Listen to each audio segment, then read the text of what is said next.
Well, hello, everybody. This is take two, and we were just 15 minutes into the stream, and I was told, oh, no one can see. Let me actually click on YouTube. Okay, we're there. Okay, so guys, I apologize for this, but let me real quick get this new link sent out.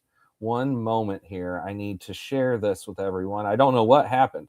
We were 15 minutes into the stream with me and my guest tonight. And then, like I said, nothing was happening and everything said live on our end. So let me get this posted here. I'm sorry, guys.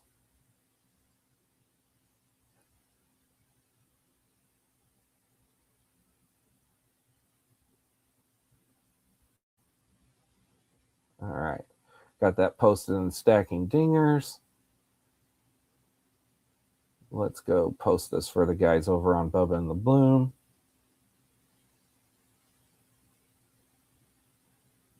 All right. And then I am very sorry about this. I do not know what happened, why this went like this, but okay. Corey's calling. That's my guest tonight. Corey, I am live, and I will send you the link, and we'll be going in 1 second. All right.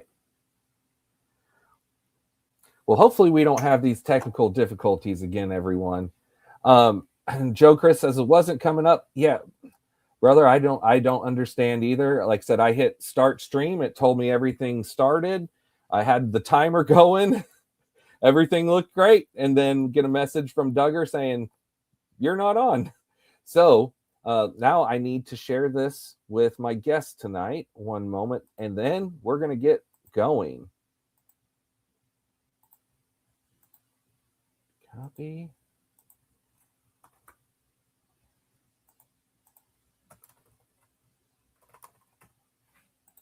All right. Let me let him know. Emailed new link.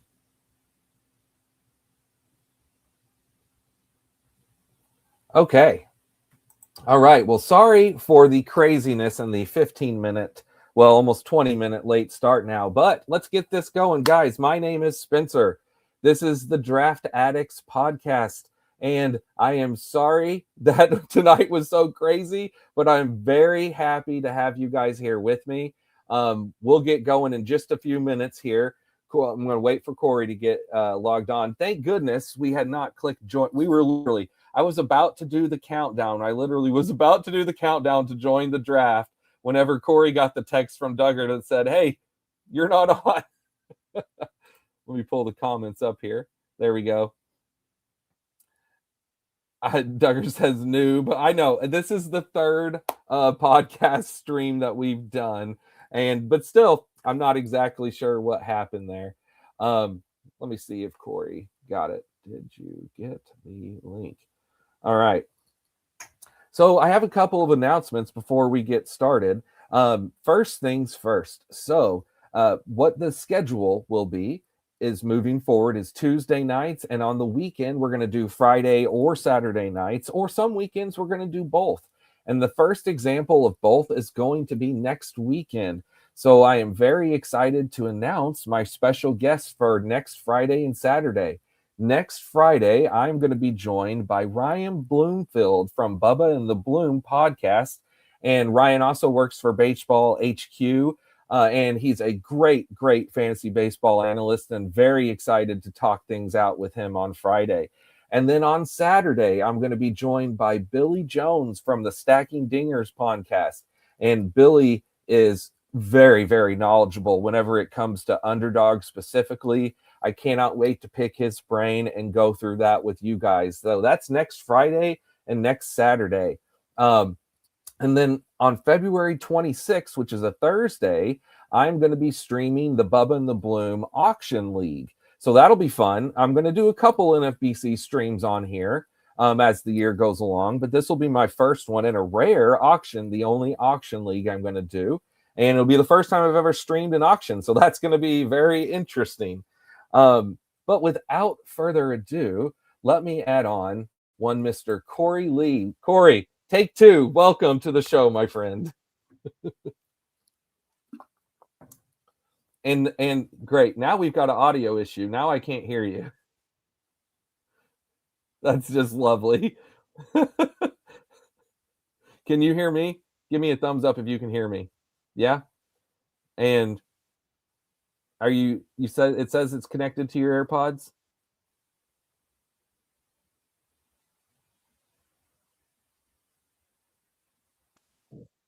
Hello? I hear you. Yep. There it is.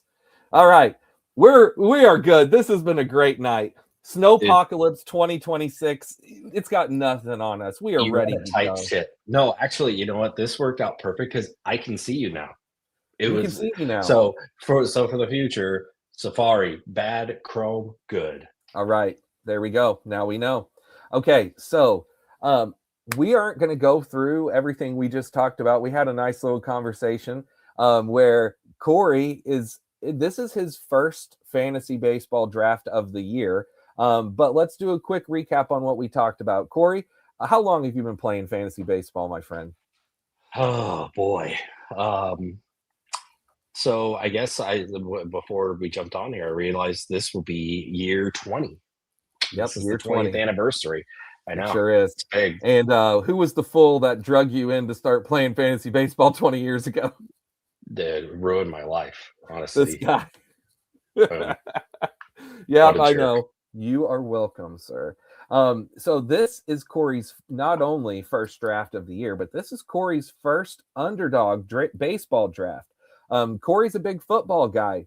If anyone wants to find Corey on Twitter, you can find him at Optimus Ginger, or the account that he uses the most at the Chiefs Pod. Corey's a big Chiefs It's a fan, good follow. and it's a great follow. It is the Chiefs Pod at the Chiefs Pod, and they don't have a podcast, but they've got a Twitter, No, we baby. don't. No. Yep. We got about halfway there, and you're like, you know what? This is good enough.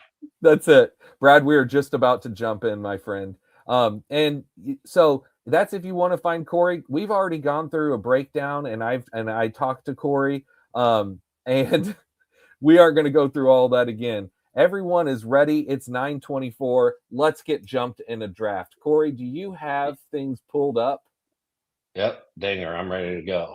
All right, you've got the dinger pulled up. I'm going to do a countdown, and for anyone at home, we're going to do a 3, 2, 1. Ready? 3, 2, 1. Enter. Brad says 10 more. Good timing. Perfect. Perfect. 8 more. All right. Great job. That did work out really well. Let me go ahead and get the draft board brought in here for everyone. Whew. That was close. I had that whole you have to set your rankings thing. I forgot about that. I haven't Oh done one gosh. yet. So I got in though. I'm in. All right, we're in. Good. Yeah, I forgot about Baby. that too. Yeah. Yeah. All right, we got the draft board up. We're at 3 more to start. All right, we're cooking with gas now. So to set the table real quick for everybody, since we talked about this offline, this is my first baseball of anything this year. This is the first time I've done baseball on Underdog. I've done a million footballs, never done baseball. This is the first I've looked at baseball for this upcoming season. So it's a blank canvas right now. It is a blank canvas. And I was saying this earlier. For Corey, being a blank canvas with baseball is nothing new. Last year, because he's so into football and so into the Chiefs, it dominates Corey's winters no matter what. And oh, by the way, Joe Chris, this is my 40-second dinger too. Awesome. 42. This is the Jackie Robinson dinger. Let's go. What was I just saying? Oh yeah, you do so much football.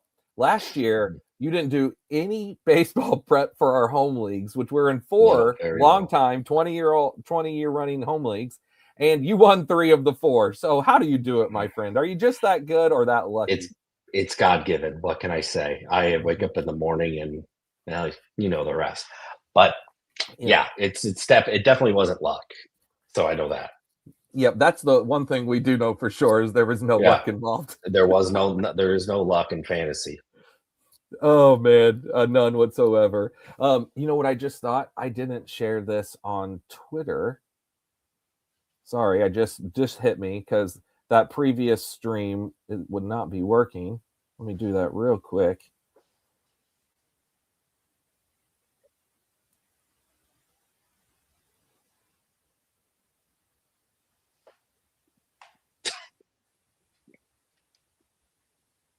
Nice, Max.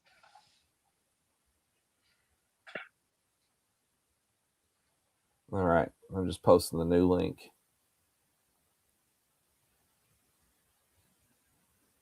to that previous tweet of mine. Okay. All right. So here we go. Draft starts soon. Let's go. Okay. So here we go. Oh, yeah. So I see we've got Space Raisin in this. Duggar. He pulled the 1-1. We've got Joe D at 1-2, TK11 at 1-3, Aaron Hogan 1-4, Maz Skills 1-5. Brad at 1-6. Brad was in the Stacking Dingers show with me I did not long ago. Great player. Looking forward to having you in here, buddy. We've got J Ryan 20, Denver Dog. What's going on, my friend? I was inverted. How you doing? Corey got the 10. Twisted Fantasy got 111, and I pulled that sweet, sweet turn at pick 12. Nice. Now you're all in big trouble. There we go. This is it. This is the winner. This is it. Duggar got 1. All right. We got the bookends. Let's do this, baby. Now, TK11 says, who is the JSN and Pickens of the Dinger this year? That is a great question. My gosh, what a great question. The JSN and Pickens. So JSN was around 4 pick, was he not, Corey? And Pickens was like, he was like 5 or 6, although he moved up to round 4 by the start of the season. Early shares was definitely getting him around 6, maybe 7, but by the time people wised up a little bit, it was you couldn't get him before round 5. He's usually going 5. Yeah. So if I had to say who is the round 4 player this year, I'm kind of looking. That's probably going to have the chance for the JSN season. So like the smash season from round 4. Well, there's a lot of good candidates, to be honest with you. There's a lot of them that are round 3 candidates, but my gut call, I'm really, really liking Cody Bellinger re-signing with the Yankees. I'm also very into Taylor Ward with the Orioles. I think both of them are great. Langford is JSN. Yeah, if I'm not just thinking of round 4, that makes a lot more sense. Someone like Wyatt Langford. And then as far as a round 6 or 7 guy that could move up, I would probably, there's a lot of good options. I would say Vinny P. I think Vinny P could, or Ben Rice, they could be that George Pickens, that round 6 or 7 guy. So Corey, I'm sorry I was talking through that, missed your last pick. Who was your first pick, my friend? Julio Rodriguez. I've heard of him. He seems good. I think you know a thing or two. You've done this before, haven't you? You were lying. This is not your first draft of the year. You got me. It. No, I mean, one thing I was you kind of mentioned, but we can talk about real quick your picks right here, Ellie, and I went Rooker over Devers. Your boy. You love some Rooker. I really do. I love Rooker. I've taken Devers. I've done the Ellie and Devers pairing. This is my first Ellie and Rooker pairing. That's why can I ask real quick for a noob like me? I went Julio outfield, or having outfield first. Vladdy, James Wood. Is it better to? What would you do here? I would go Vladdy. So that's what I was going to do, and but I did. So, and I know you've explained it to me in that kind of like if the equivalent of football to baseball, and that outfielders are kind of like wide receivers, and those. And I love starting wide receiver in on the football draft. So I was curious if like double tapping outfield is a good, or I'm sure it's not a bad strategy. But. No.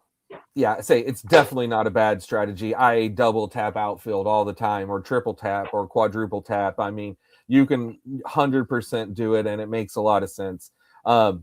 Where you were at, Vladimir is so good that at that point it's like you can lock in Vlad, and then you don't have to worry if you don't want to. You don't have to worry about taking another infield, honestly, until round 7, 6, 7, 8, 9. Somewhere in that range is where you can dip back into infield if you choose.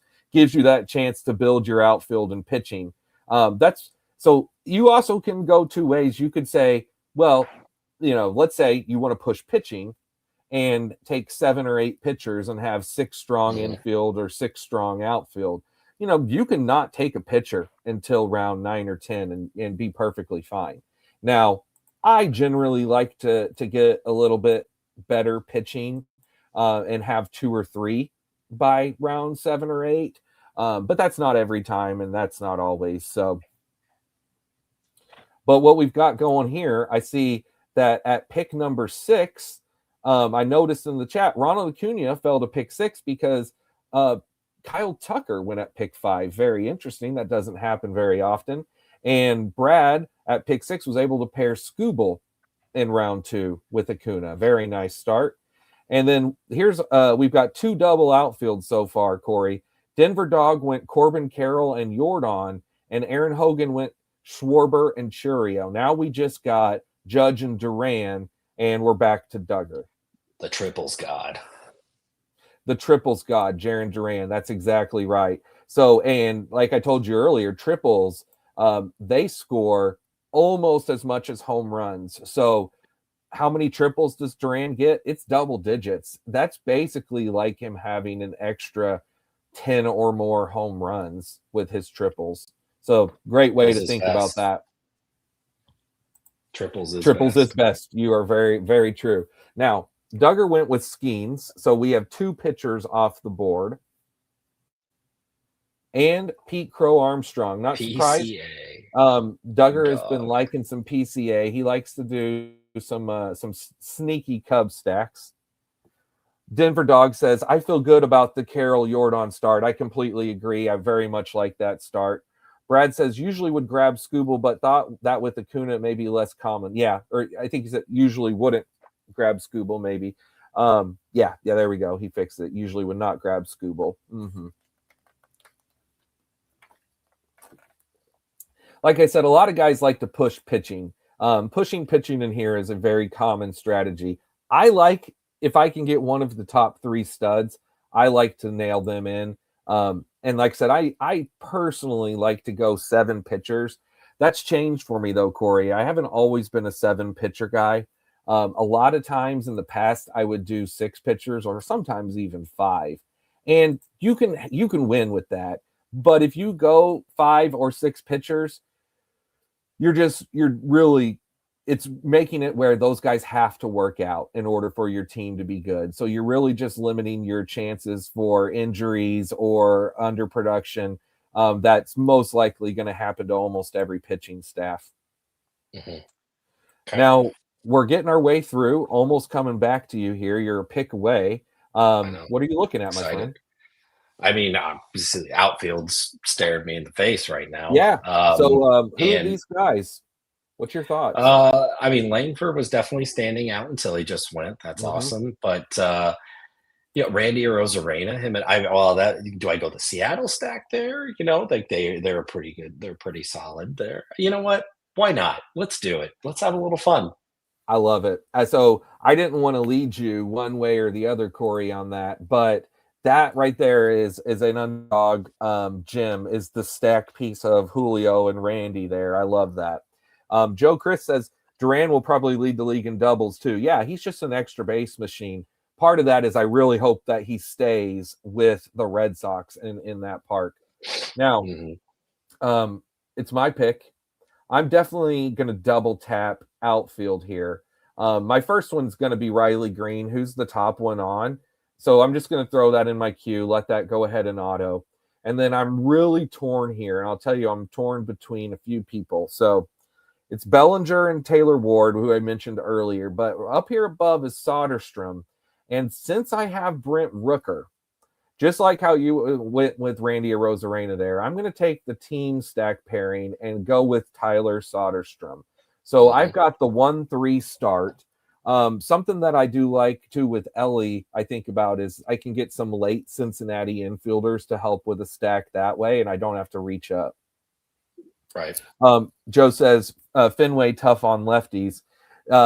So I'm not saying that it's not tough on lefties, but Jarren Duran has hitting in Fenway down. He knows how to hit it down the line. He knows how to find that gap in the center field and get those triples and those doubles. I mean, I love him in Boston. And then TK11 says getting bad vibes about Boston ever since Bregman jumped ship. Well, so personally, I didn't really look at it that way. But I also thought that they were going to turn around and probably sign Bo Bichette whenever Bregman jumped ship, and that didn't happen. So, yeah, I mean, I'm still looking at Boston very positively. I like the Ranger Suarez signing, which, by the way, happened this last week, Corey, if you missed that one. So the Red Sox have, I did see that. yeah, Yeah, they I have got a did heck see of a that. pitching staff. I do have a question real quick. Yes, sir. And I'm starting to, I mean, I think I know the answer just looking at this, but and just know like multi-position, I guess, isn't a thing, right? Like if a guy you can't have infield and outfield. That's correct. No multi-position. Also, utilities go in the outfield. So that's why Shohei is an outfielder. Right. Mm-hmm. So Okay, later great. on, that'll matter for, I mean, if you have any interest in someone like Marcell Ozuna, right, or Ivan Herrera, late, they'll be, well, actually, Ivan Herrera is an infielder because catchers count as infield, and even though Ivan Herrera doesn't have catcher eligibility, he still has got infield eligibility on Underdog. It's kind of weird. Like Rafael Devers, he played enough games to get first base eligibility. By enough games, I mean over 20. But yet on Underdog, he's an outfielder. So it's just, there's a few little quirks like that. Definitely seeing a trend here of, I mean, once the kind of like top high-end aces, like SP1s went, seems like there's been a pretty sizable gap since then. You're exactly right. Pitchers right now, this is another reason why so many people like to go down on pitchers and not spend up, and that's because there's some amazing pitching values coming up in the next 4 to 5 rounds. You're going to see a ton of good pitchers available and start going. But look at Duggar at pick 1. I know. He said, Corey, hold my beer. I'll take my second pitcher of this draft. Lock up Yamamoto. I've made, and we talked about the success that I've had in our home leagues, and I think a lot of it is usually just I do the opposite of what Duggar does, and it's really served me well. Yeah, it's a pretty good strategy. So I would suggest just push pitching as far as you can. I will. Thanks, Duggar. I know he's always very happy to help you out. Very happy. He always is. Okay, so let's see what we got here. We are coming back to the middle. So TK11, he's got Soto, Lindor, Alonso, Buxton, and Profar. Very solid 2-3 start. Joe D at pick 2, Judge, Duran, Crochet, Machado, and Geraldo Perdomo. Very solid start. And then we've got Brad in the middle, who just locked up Ian Happ and George Springer with his last 2 picks. I didn't comment on the Cal Raleigh earlier. So 1-1-3. Of course, all these starts here at the beginning, it's hard to criticize too much because all these are such good players. But I look at the build focus a lot, and I really like what everyone in here is doing. So we're coming back to you, back to a pick away. Now that you've got a 1-3, you see what's available on the board. Where's your mind leading? What are you thinking here? Jazz was who I was looking at. I've got 3 outfielders. I mean, I could just keep adding to the pile since there's a lot of starting pitching right there. I'm going to do it. Why not? O'Neal Cruz. A little bit of power. Yep, I don't mind that one bit. Now you've got 4. See, I like O'Neal Cruz specifically as a 4th outfielder as well, because that way it's like he doesn't even have to be a normal weekly starter. You can really just wait for his pop weeks. Right. I'm up. So I have a 1 restart as well. I think that I am going to go ahead and jump in and take my first pitcher because I love Hunter Brown, and this is a good fall. His ADP is 54. He's here at pick 60. But with the first one, I'm going to go ahead and take my Your third boy, Oakland Elba, Athletic and take Larry. Larry Butler. So very much like having that A's stack to start this team. They're still in that same ballpark, aren't they? The A's are still in the same ballpark, which is I thought so. Yes, sir. Yep. TK11 earlier said Riley might be JSN. I could see that, sir. All right, Core, back to you. Oh, Seattle. Good pick. Just go ahead and grab Logan Gilbert. Now keep that Seattle build going. That's right. Now I will tell you this. When you are thinking about stacking, I think I mentioned this earlier in the fake intro that didn't count. Most people, Brad kind of helped open my eyes to this a few weeks ago. Most people who do this a lot, they don't consider team stacking hitting with pitching. So you can either team stack hitting or team stack pitching, but they don't necessarily have to correlate together, although it doesn't ever hurt. And I'm not saying don't do it by any means. It wasn't really a stacking as much as it was just he was the best build sort of thing. Yeah. I mean, he was the best player. It just happened to be. It's like, Seattle, we'll just keep that train rolling. But yeah, I mean, it's good info for sure. And I've been really torn myself with him and Brian Wu. So, because last year, if you actually look at their stats, Brian Wu was so much better than Logan Gilbert last year. Logan Gilbert did not get hardly any wins or quality starts. He had his worst season in terms of wins and quality starts, whereas Wu is like a quality start machine. So I've really been like torn back and forth as to which one I should be valuing more, because honestly, I like Gilbert more. I just think he's a more reliable bet. I still have fears of recurring Wu injury, regardless if that's a valid fear or not. And Gilbert he was banged up for the first time last year, right? Like he'd been pretty reliable up until last year, and he had some injury issues. Yes, you're absolutely right, and I still view him as more reliable. But I just looked up to see what it was. It was in April, and he had a grade 1 right elbow flexor strain. He was shut down for a month, and so that elbow strain, that had to be why when they brought him back, why he didn't get a lot of quality starts specifically. I would say that has to be a big reason why. But in my mind, I'm still taking Gilbert before Wu, but it's close. Mm-hmm. I want to get caught up on a few picks here. So since we've been talking, I see Denver Dog. He was able to add in Jose Altuve as a nice stack piece with Yordan Alvarez. I really like what you're doing here with this 3-3 start, Denver Dog. He doesn't seem happy with it, though. Not excited about it. What's he saying? What did he say? He just said, my first Yordan Altuve first. Can't say him too. Well, so the thing is, they're not exciting picks, right? Yordan and Altuve, they're old. And whenever you're looking at like older, well, Yordan's not that old. I can't say Yordan's old, but Altuve's old. And I get it doesn't seem exciting, but man, that's a good pair, and it's a very reliable pair. Every pick doesn't have to be sexy. No. Duggar just pulled out the woo. Every time for the rest of my life. Woo, Brian Woo. Always. Anybody Ducks fans out there? Buddy, you are up next. Oh, man. We're still going? It is still going. You see any names that you like?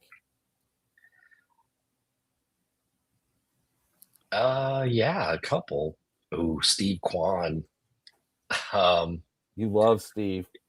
You know what? Actually, this might be dumb, but I'm going to go Spencer Strider and the bounce back. I'll tell you this. Duggar will love that pick.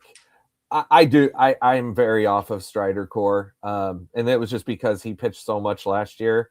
and he was so bad. But he is a good bounce back candidate. Don't get me wrong. It's just when you look who's available right now, like Hunter Green and Max Fried and Luzardo and DeGrom and Snell. I just like all of them more, and that's why I'm not taking Strider. But that could end up screwing me. I mean, Strider might end up being right back to being a beast. So with my first pick here, I'm going to go ahead and grab one of these pitchers I was just talking about, and I'm going to go with a double Hunter team, Hunter Brown and Hunter Green. And Hunter Green, I know I said the team stack thing doesn't matter, but hey, I got Hunter Green and Ellie. Now, thanks, Tucker. There's not, we talked about this on one of the previous streams. I'm not a very big Stephen Kwan guy on here, although he's very solid. I'm just not very big on him. He's not a sexy pick. He's always the least sexy pick. And I want to go with a sexier pick, and I could use a second infielder, and I'm going to go ahead and grab Mr. Bo Bichette. So I'm completely good with that right there. All right. So let's see what we got here. Back to you, my friend. Okay. Well, so Steve Kwan. I am a CJ Abrams guy. I love me some CJ Abrams. And I have one infielder to this day. So I think I might go that route. Okay. Go for it. So me and you both rocking a 2-2-4 start to our team. Very nice. That's not planned. That is not planned.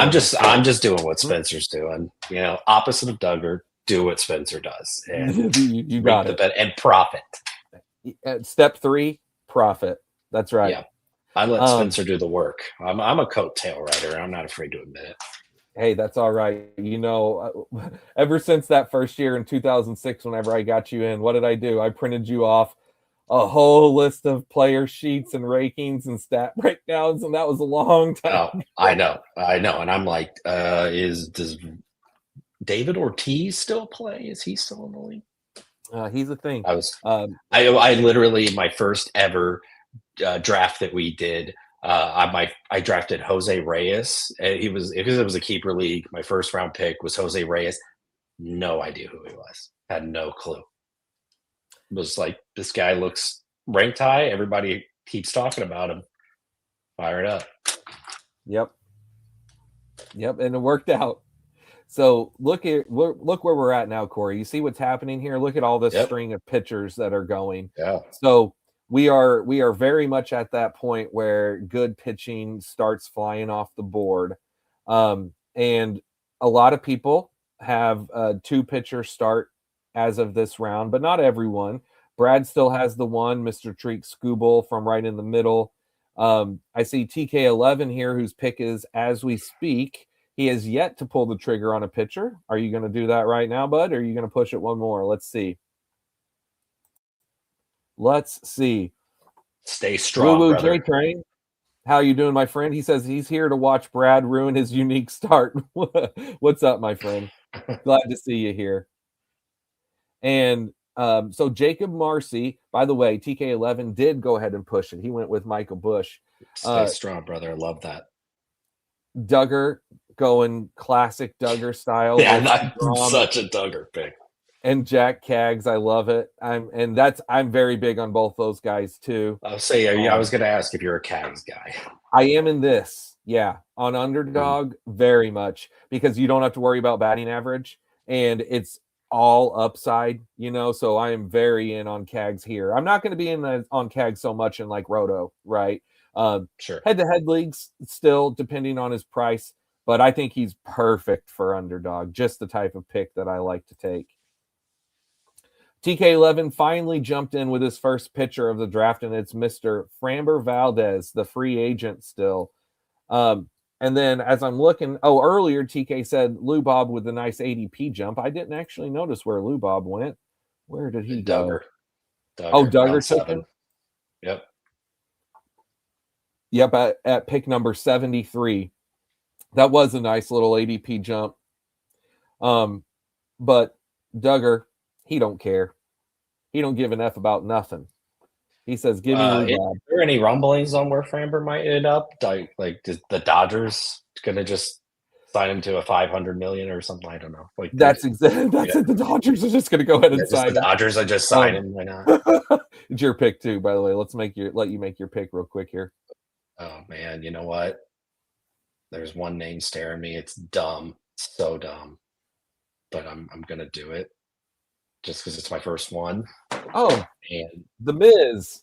The Miz, why not? It's probably not smart, but It's fine. I don't know. I You're right. I don't know what the consensus is, whatever. It's just I know like last year, just my excitement and seeing what he Mhm, could be, and it's especially if you're gonna rattle off a bunch of these, mhm. take swings. Absolutely. It's my pick, by the way. I'm gonna think about this for a second. Baltimore for I was Framber. gonna say both Okay. Joe and Brad. Yeah, they jumped in and said Baltimore. Baltimore makes Okay. all the sense in the world. They Yeah, that would definitely could be that use would him. Um, absolutely. and Baltimore is very close to being elite, like challenging Toronto and the Yankees. Like they are this close. They've made some great moves. Um, Mr. Ryan Helsley's their closer now. Did you know that? Did you see that one? Oh, I don't think so. No, I didn't Yeah. see that. God, that guy. I was there at the playoff game that he blew Pujols' last season. I was sitting right there watching it. It was Yep. awesome. Yep. God, people don't forget. People don't forget. So I went with a young pitcher that I love, Nolan McLean, who you have, and he did well for you in some of our leagues. But Yeah. I've been really in on Nolan McLean and not so much Mizorowski this year. That's just the way. Again, it's the quality start thing. I probably shouldn't be judging Mizorowski for not getting a lot of innings at the second half of last year, but Real I quick, kind of can't help it. Yes, sorry, your pick. Yandy, Bryce Terang. I'm Either a one, Bryce both Terang good guy. picks. I'll just I like. double tap Brewers there, but Bryce There you go. Terang is like I don't know. He's a guy that I just can't. I don't know. I I just can't like quite Bryce him. String. Yep, I like Bryce String a lot. No, I think that's a very good pick.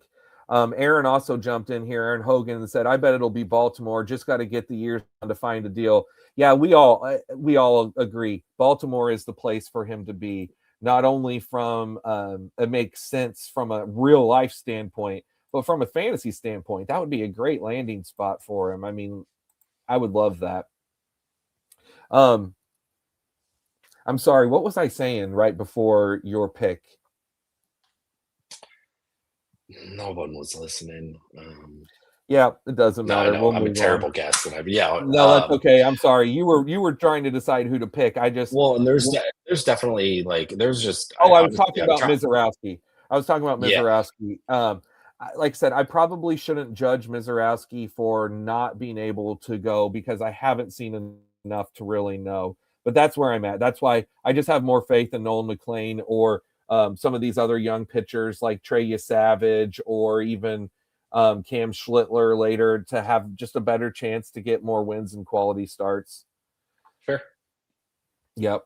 Duggar said no one was listening. Yeah, I know. We'll move on and Uh, get back to the draft here. We've hit a big pocket of pitching again in this round.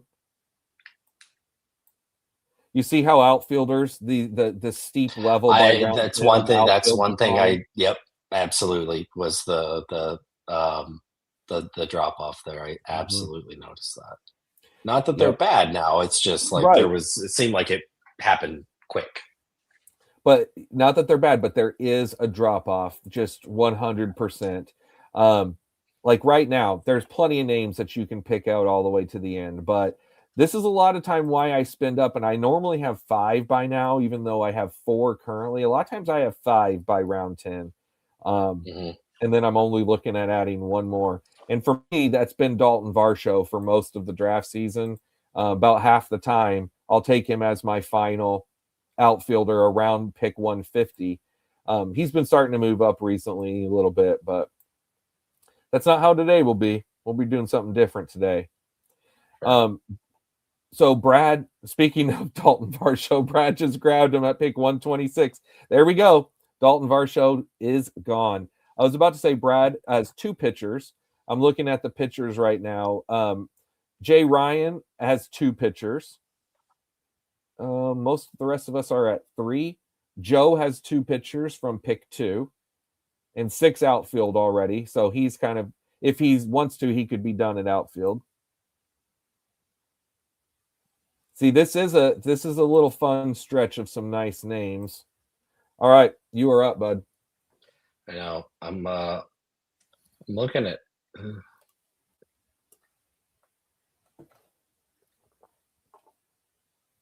Anything that makes sense from any stack perspective for you?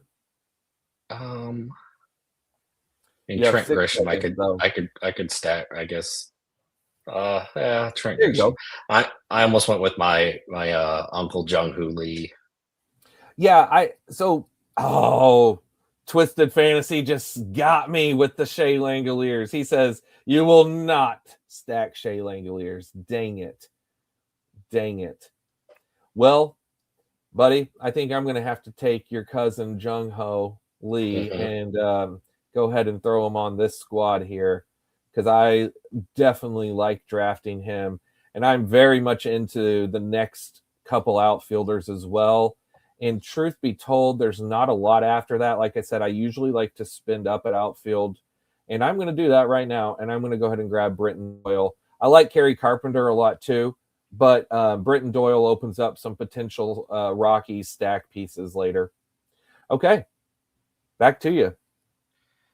Let me check the old roster real quick. So I'm at 3 infielders right now. How do you feel about that? Totally fine. You could go with 6th outfield, you could go a 4th pitcher, or you could take another infield. The board is open for you, buddy. You know what? Gotta take my guy. There you go. Yep. And I think that he is a very, very good, solid pick for Underdog specifically because Simeon gets on base all the time, or at least traditionally. And I love him going to the Mets. I think he's a great pick this year. Denver Dog says brutal snipe. Yeah, I was really hoping for the Langoliers there. And then Brad said, I thought you were going to take him, so I jumped the gun, hoping Lee falls to me. Well, yep, didn't happen. That's all right, though. That's all right. We always like to mix things up. Like the Sandy Alcantara pick.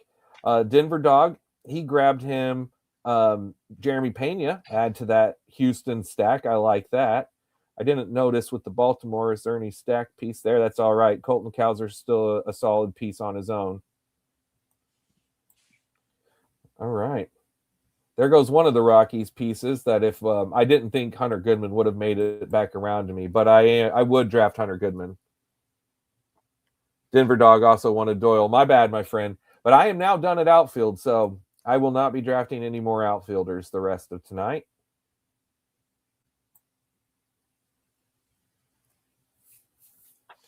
Luis Castillo.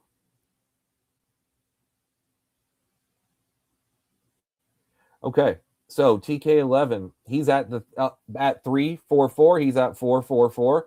Everyone right now, we don't have anyone doing any sort of extreme strategy one way or another. No one with 0 pitching or no crazy outfield push or nothing like that. We're all drafting some really solid teams. This is a great room. Thanks, Corey. It's all because of you, buddy. I know. I tied the whole room together. You really did. You tied the whole room. Your feng shui is out of this world. God, that's not even the first time I've heard that today. I get that a lot. Yep. Mm-hmm.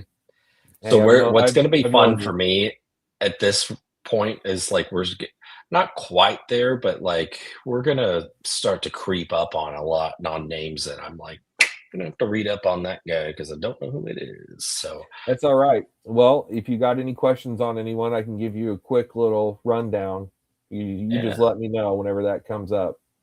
Yeah, we're not quite there yet. But yep, I know, but if it does, and when it comes March, that's when I'll usually know.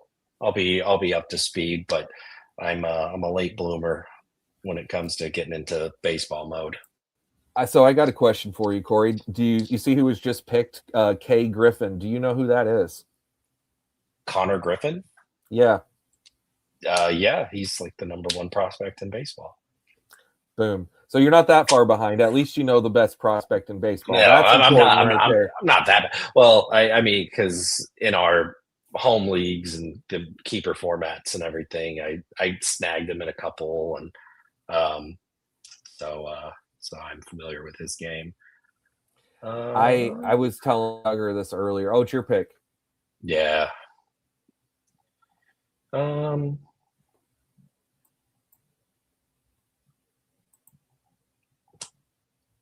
you like Ranger in Boston? Well, I like I him, so do. we're gonna go with him. I do. Yep. Nope. I do like Ranger in Boston.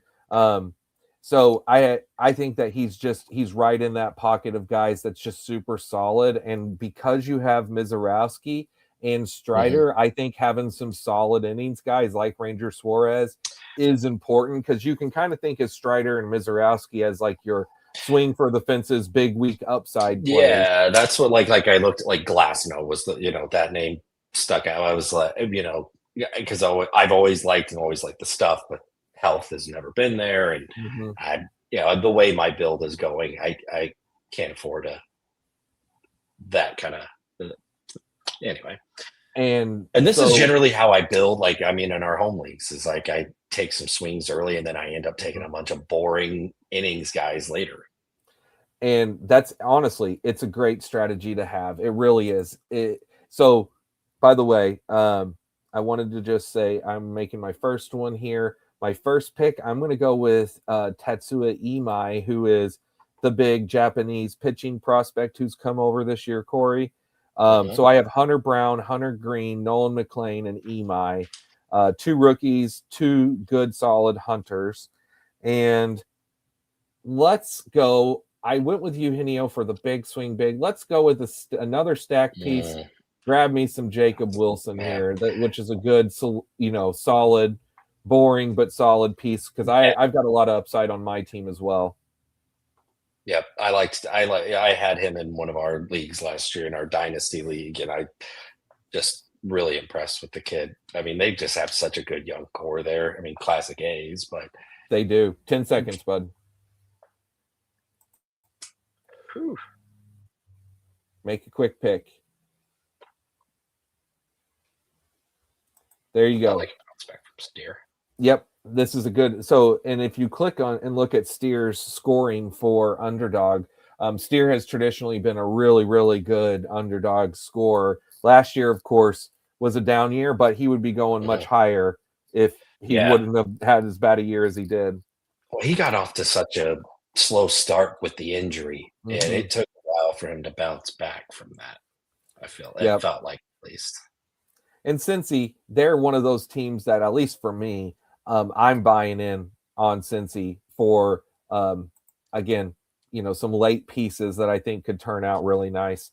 Brad says, rarely go six pitchers, but feeling like it may be the idea with Robbie Ray fall for my fourth pitcher. Let me look at your pitchers real quick, Brad. And Robbie Ray is your fourth. Yeah, Scooble, Joe Ryan, Alcantara, Robbie Ray. Honestly, I'm in agreement with you. If I had those four, I think this could be a six pitcher build. Um, I've kind of in the dingers, I have forced myself to do some six pitcher builds whenever I like my six pitchers. I just really believe in having that seventh pitcher to have the option for when in the playoffs, whenever you have someone that's hurt or has a start skipped or they're rained out or whatever it may be. I did want to say something real quick because we're coming up. We're just past the guy who took Connor Griffin last round. What I was going to say with Connor Griffin is every time that I watch more and more of him and I see stuff, which I just watched a video earlier today on YouTube about him, the more and more I want him. He is becoming my steamed up. So who's this? Who is an example of like a 13th or 14th pick in football that could just be the smash pick? That's what Connor Griffin could be, I think. I'm really leaning and Connor Griffin could just be incredible. I've been trying to hold my excitement back this whole entire winter, but the more and more we're getting closer, I just have this feeling he's gonna start the year. Like everything looks like it. I think that Pittsburgh's gonna do it. I think if he gets that chance in spring training, he's going to just crush, and they're going to be forced to bring him up and start him from the beginning. We'll see, but I'm getting really hyped on him. We'll see how these next 2 months go. And then TK11 says, nah, he's Matthew Golden. Oh, man. If so, the goose egg, Matthew Golden. Say Matthew Golden's going like round 7. And he could be. That's the thing. Connor Griffin might not even get called up. Yeah. I mean, he's only 19. He may not even play at all. So it could be a completely wasted pick. Yeah. I feel like that was the point of the like football drafts where people were taking and really excited about like a Braylon Allen or like a guy like that. That's like, you know, like everyone thought it was going to be, and it did not pan out at all. It ended up being basically a 0 for most of the year. Yep. Yep, I know. Rico Dowdle was the pick in round 14 for football. Although he didn't do crap for you in the playoffs. So that's the guy who helped in the regular season, then did nothing in the playoffs. Didn't have the job, got the job, lost the job. So we're coming back to you, Corey. Brad, you just added 2 of my 2 guys I love to pick too, Dalen Lyle and Paredes. Big fan. Denver Dog, what you doing here, buddy? We're going to do some team reviews at the end of this. And then, by the way, I'll ask if anyone wants to stay on and do another draft, I'm open to it. So, Corey, same with you. If you're open and you want to, we can. If not, you can jump off. Let's just see if anyone in the comments wants to do another draft when we get close. You guys let me know. I think I'm going to go with my last outfielder here. I'll go Marcel. Okay. Yeah. So, Marcel, TK says, let's do 3. Denver Dog, I'll be around. Brad says, I'll do another. All right. No, well, that's great. That's enough. We're going to do another after this. Corey, you can stay on with me. Need to get off here. But we'll jump on and do another when this finishes. But we'll do a quick little team review when we get done. Oh, crap. My pick. Oh, I got one for sure. And then I'll decide on my next one. So this one is for sure. This is where I was talking about. I knew there was some good stack pieces that I could get later for Colorado, and really Tovar is who I was talking about. Now, I really like my 4 pitchers. I'm trying to decide if I should go Cole or Jack Leiter, Corey. Garrett Cole probably won't be back until halfway through the year, but he could be healthy by June and May or June. I'm going Cole. Because I'm just going to shoot upside for the playoffs. That's a playoff play. I'm going to hope this team gets a ticket in this league, and that's a playoff play. Playoffs? All right. You were Shoto Omoniga. Yep, good solid. That's a very another Ranger Suarez type of pick, right? Like, just a good solid innings eater with a team that could get a lot of wins. All right. Right before my Tovar pick, I was about to say something. Well, maybe it was about Marcell Ozuna. Yeah. Still a free agent, right? Still a free agent. I've not heard any rumblings about where he'll sign. I'm sure he'll sign somewhere, though. I have this fear that we might be hitting that like Nelson Cruz cliff with him, where like he's good every single year as he gets older. Good. And then all of a sudden, just boom, it's over. I mean, I feel like like that was kind of his thing, is just he hits cliffs. Plural. Yeah, and I hope a lot of cliffs. A lot of cliffs in his career. But I hope I'm wrong. I hope that Ozuna is gonna still be a thing this year. But I don't have him in Underdog. That's one I just haven't found myself grabbing. But he could be great. I mean, honestly, a couple years ago, you could have got him 2 years ago in the last round, and he was phenomenal in that 40 home run season 2 or 3 years ago. Actually, I think he had back-to-back 40 home run seasons. All right. We're moving along nicely. So we're coming to the end of round 16. So let's see here. We got a lot of good picks this round. So I was inverted, took Laureano. Jack Leiter went to Denver Dog. Brad took Merrill Kelly. I love the Kyle Manzardo. Aaron grabbed him some Salvi. Keuchel, McLean. Joe, you stole McLean from me. Dang it. I was really hoping he'd make it back around. Round 16, 191. Yep, that was a good reach up. McLean was going to be one of my picks. Brad says Soler equals 2 years ago. Azuna minus being a wife beater. It's true. Soler could be a pretty fun pick. And oh man, I always think of with Ozuna that play with the Cardinals with him climbing the wall and then the ball falling short. That was classic. And like not only it's just like as Cardinals fans, just not only like how brutal he was, but like what we gave up for him too. It doesn't look as bad now, but there for a minute, it's like, well, we gave up a Cy Young winner and another very, very good pitcher. So. It's still pretty bad. Alcantara and Gallen. I mean, it's not good. Alcantara and Gallen. Like right now, that they didn't have the seasons that they did a few years ago, but still, it was not a good trade. I just want to say, Joe, you are breaking my heart. We're going with Sal Stewart. Both guys, I was very much hoping to add later on. And when you took McLean, I was thinking in my mind, oh, well, Sal Stewart will still be there. Wrong. It's okay. We'll just pivot. That's what we do. Someone goes, we pivot. All right. So we're hitting the point where I'm looking at everyone's builds. We're all right along the same lines. And this is the part where we're going to differentiate. Joe has the one that's the most unique because he still only has 4 pitchers. Joe, I'm interested to see how you close this out. I'm assuming maybe 3 more pitchers and do a 7-6-7, but that'll be fun to see. Denver Dog, he is up right now, going with Yusei Kikuchi, so he's at a 7.55. And Corey, back to you, bud. What you looking at? I think yeah.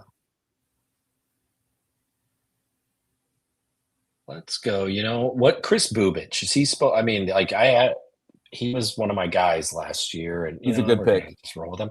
Yep. And yeah, like until the injury, he was rolling. I mean, I think he started to break down a little bit, but the reason why I like him specifically is after those last 2 real solid picks. And if you're going to take a 7th pitcher, he's back to a good upside swing.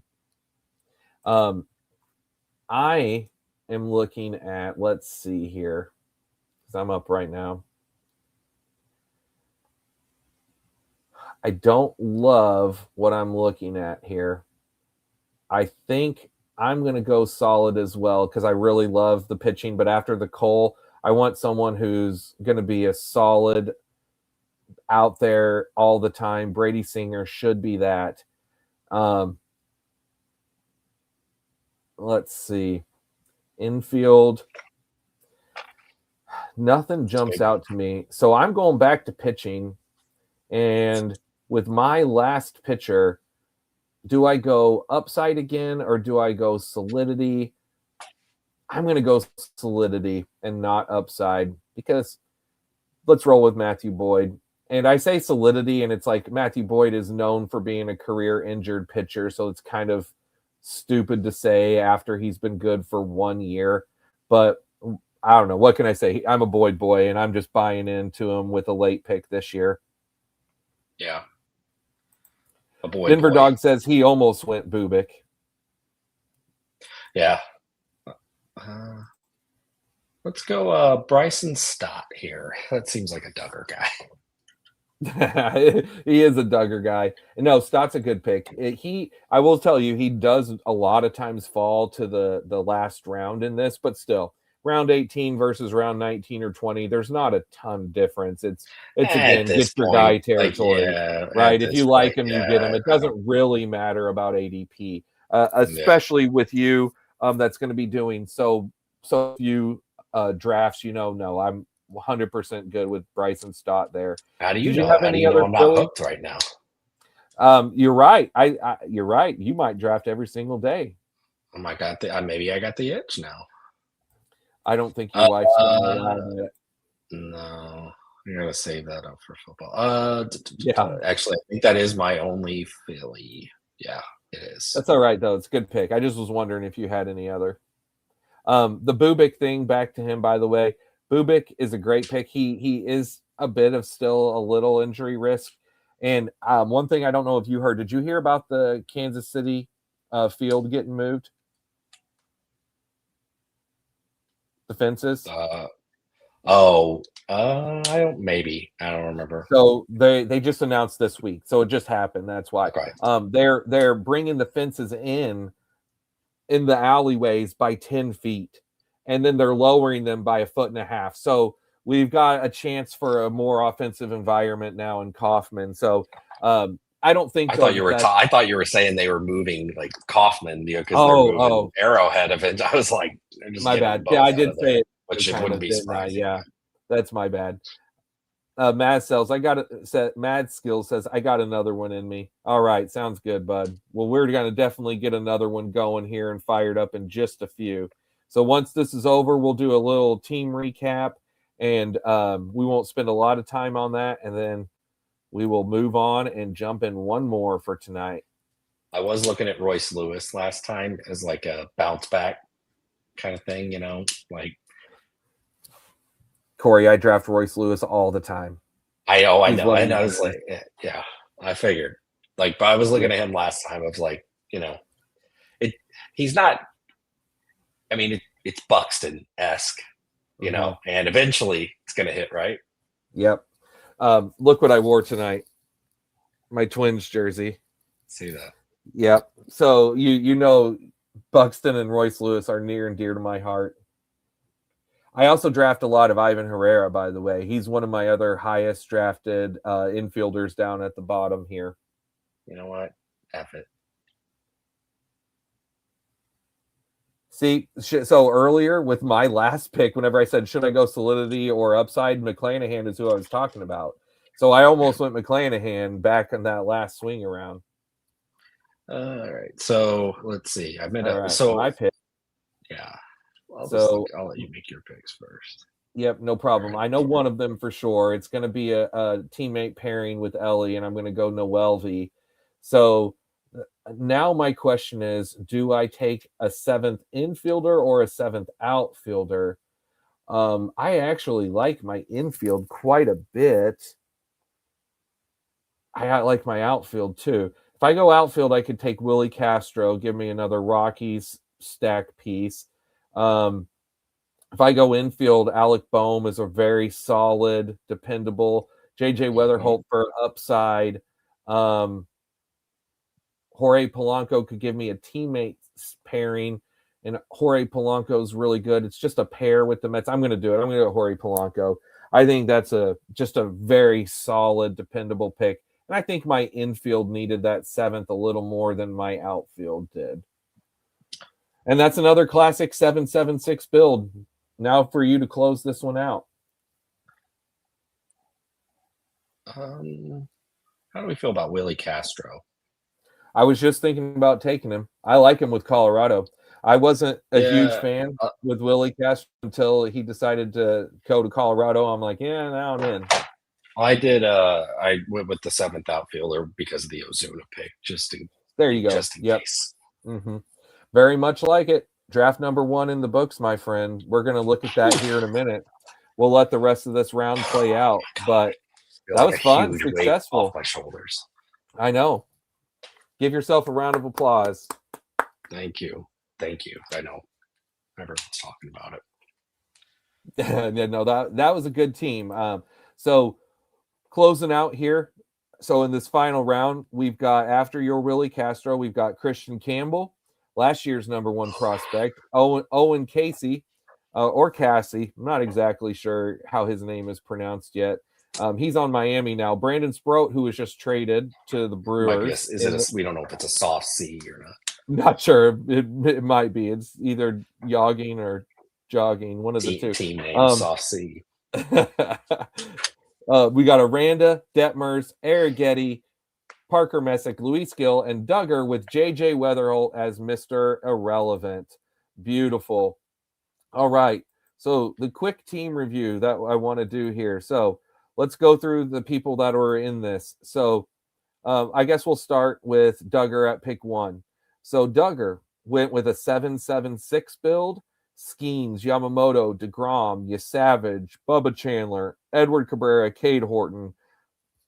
This is an awesome pitching staff. I love that. Bregman, Torkelson, Swanson, Barger, Brandon Lau, Okamoto, Weatherholt, with Otani, Crow Armstrong, Nimmo, Lubob, Cags, and Matt Wallner. Duggar, you crushed that. Great job, my friend. Joe at pick 2. Crochet, Nick Pavetta. He did a 7-6-7. Bybee, Baz, Emmett Sheehan, Joey Cantillo. Ooh, love that. I've taken a lot of him this year in Gladiator. And Luis Heel, Machado, Perdomo, Ben Rice, Story, McLean, Stewart, with Judge, Duran, Stowers, Marcy, nice little teammate pair there, Friedel, Sedane, Rafaela, and Giancarlo Stanton, the Judge Stanton pair, love with Rice. Very nice team. Good little sneaky stacks in there. Good job. Great team, Joe. All right, TK11, 7-7-6. He waited at pitching, and he finished with Framber, Gossman, Woodruff, Pepio, Nola, Rodon, Parker Messick. Obviously, this is a risky pitching staff that you waited on. I know your hitting's going to be good. We'll look at that in a second. It's solid, though. I mean, the fact that you have Woodruff, Rodon, both kind of like Rodon we know is coming into the year hurt. I love Woodruff. But you have to think of him as an injury risk. But Pepio, Nola, solid. Upside of Messick, I could see where it could work. Now the hitting. Lindor, Alonso, Neto, Bush, Albies, Keuchel, Royce.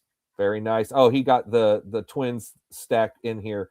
Soto, Buxton, Profar, Adele, Bader, Tyler O'Neill.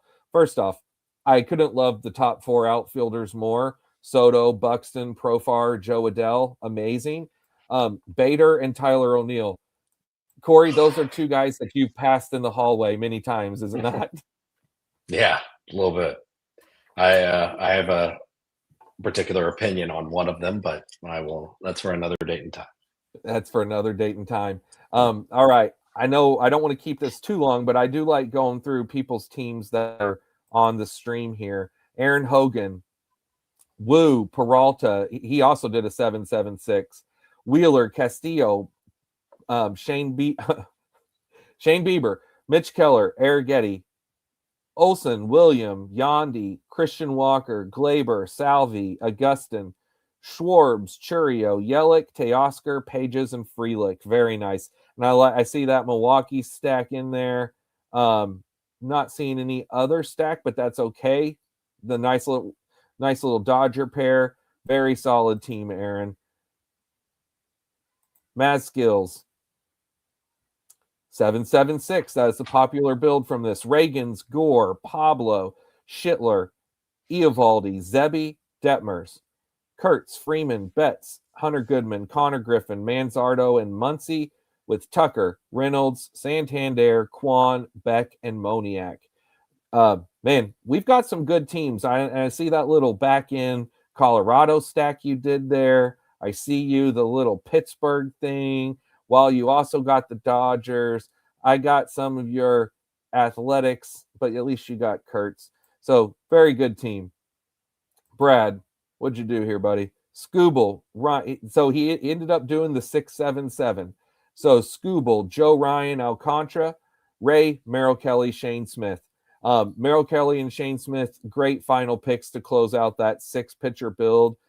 You've got solidity across the board with the locked-in best pitcher at the top, so I love that. Raleigh, Naylor, Willie Adames, Matt Chapman, Paredes, Correa, Aranda. Look at that. Double, double, double. And then we've got Acuna, Happ, Springer, Healy, Ramos, Dalton Varsho, Dalen Lyle, and Soler.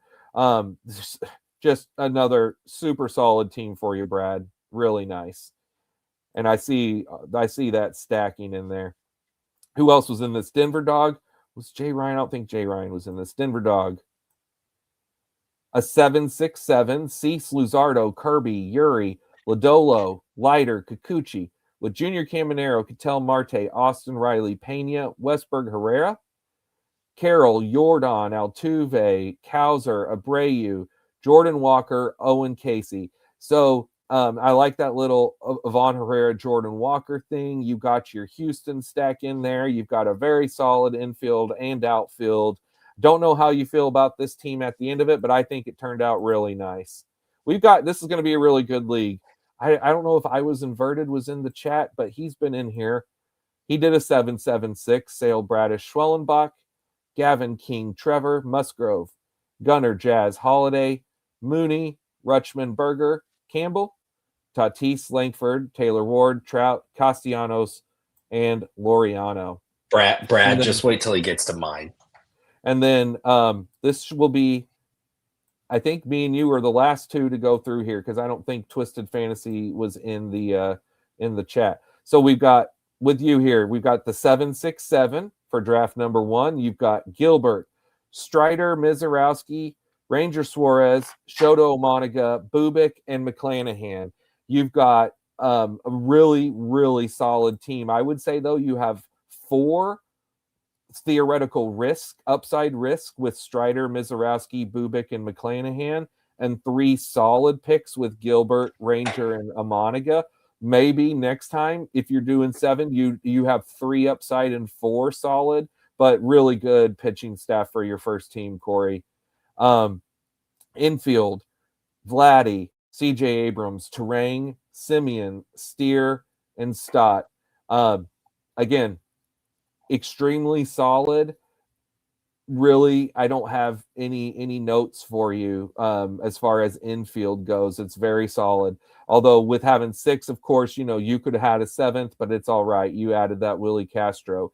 So in retrospect, looking at your team, if I would have changed anything, it would have been Ozuna being an infielder in that pick, and then still getting Willie Castro as the 6th outfielder, because I love your top 5 outfielders with Julio, Rosarena, Bellinger, O'Neill Cruz, and Grisham. Now, O'Neill Cruz, I'm not picking very much, but I do want to throw in a couple shares because he obviously has such big upside. And then last but not least, we'll just run through my squad. You see, I'm not going to list every name for my own team. I talked about them as we went. But I got a nice stack build. I'm very happy with this team. I think it has a good amount of upside. Now, sorry to take so long for that, but I hope everyone enjoyed getting their teams looked at. So I've got it pulled up. Corey, do you want to stay on, bud? I probably shouldn't. I want to, but we have got a long day. You got 2 more if you want to jump in. All right. Good. Yep. All right, no problem. Well, if we got 2 more, we'll wait. We'll let that fill. Okay. And then we'll jump in. But you're good, yeah. Corey? Yeah, I was gonna say, yeah. I've got as much as I'd love to, I'm gonna be stuck in the house all day with a 3 and a 5-year-old tomorrow. That's okay, buddy. And with a wife that would have absolutely 0 sympathy for me being tired. I know. That is no problem. None. And thank you so much for coming on. I hope you enjoyed it. Yeah, I had a great time talking it through with you. I think you got a really solid team. You'll do better next time, but you know what? Yeah, I'm not. I would just say, my personal review, I'm not in love with it, but honestly, I went with guys that I like that I had last year and stayed away from the guys I don't know anything about. So I've got some work to do, got some studying to do. But yeah, I appreciate you having me on. Would love to jump back on and do some more next time. Hopefully we get started when we're supposed to. Yes, yeah, I know. And and definitely want to knock out a couple more for sure. Well, hey, thanks again, bud. It was a great time. And you know what? You survived the snow apocalypse draft of 2026. Yeah, the draft part. You made it. That's why I said you made it. You made it past the draft.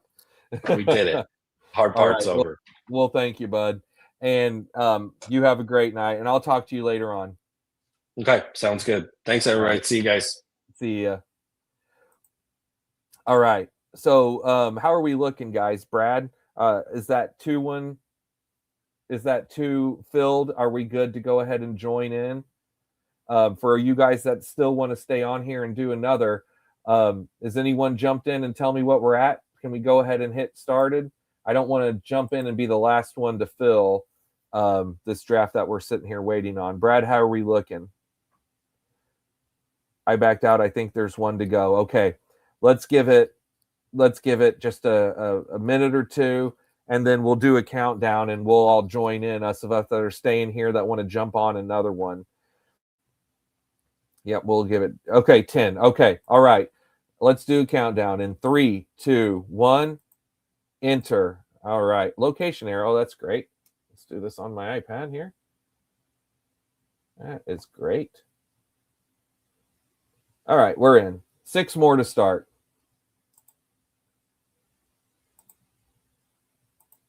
All right, pull this up, get this ready here. All right. Well, guys, that was super fun. I love that. I hope that you guys liked your teams in that one. So for you guys that are in the chat here, just answer me this. Did you like me spending that time to go through and kind of look at everyone's teams and review those for everyone? You guys think I should make that a thing that I do normally at the end of these, is kind of try to do a quick run through of everyone's teams that is in the stream? You just let me know.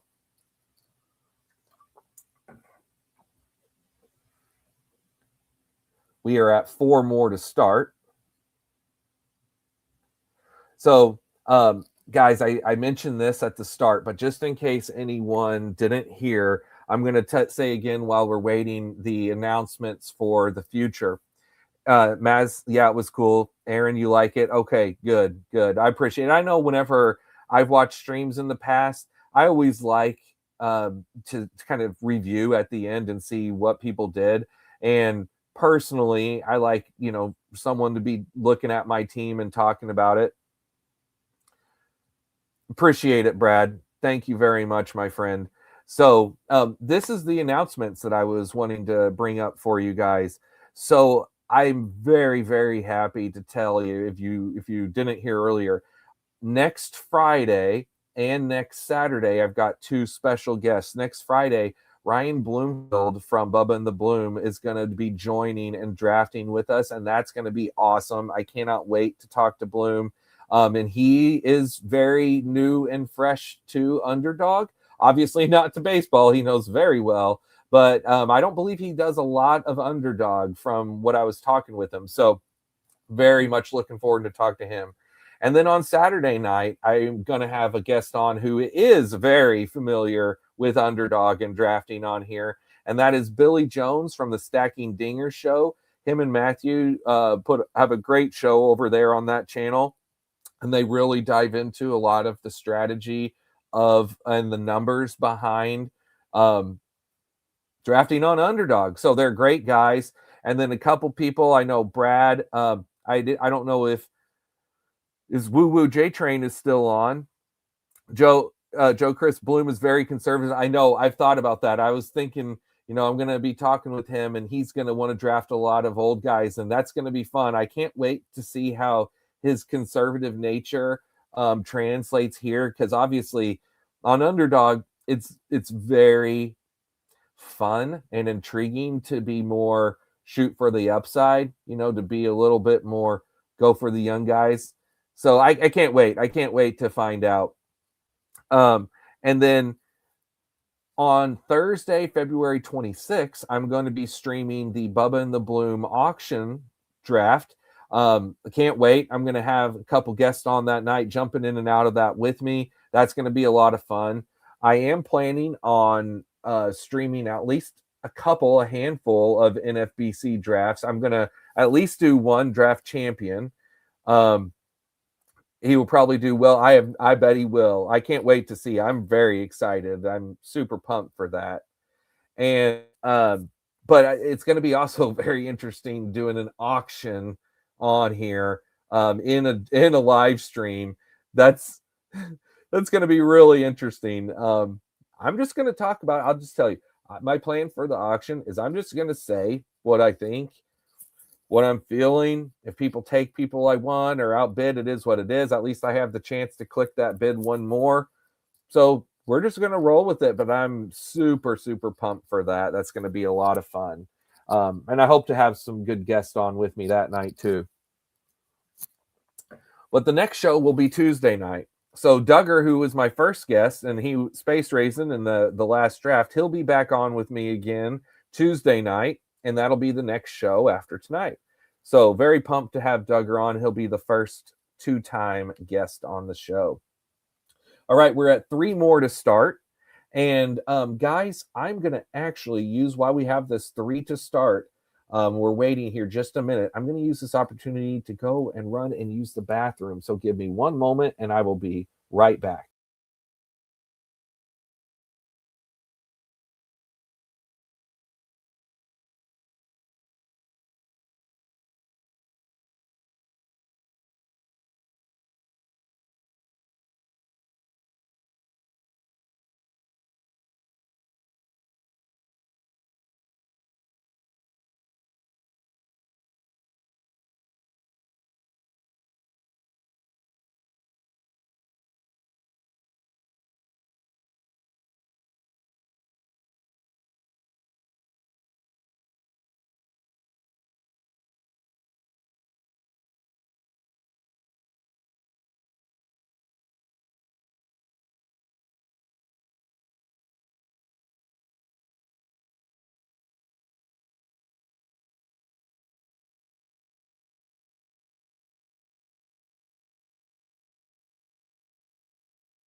All right, we are back. Okay, one more to start. It's about time. Okay, let's do this. Brad, thank you for posting that on Twitter. Really appreciate that, my friend. What do we see here? Joe says, man, if Eric Getty didn't get hurt, I had done better than 72nd last year. Yeah, Aaron Getty. And remember, that was a freak injury, too. He got hit with a line drive in batting practice. Crazy. Draft is started. Okay, so let's see here. What do we got? So, pick 1, we got Twisted Fantasy. Pick 2, TK11. Pick 3, Aaron Hogan. Pick 4, B Nay 10. Pick 5, Forsyth Cards. Pick 6, Griffey 2K. What a team name. Brad, you got the 7. You're right in the middle again. Joe with the 8 and me with the 9. We've got Nez at 10.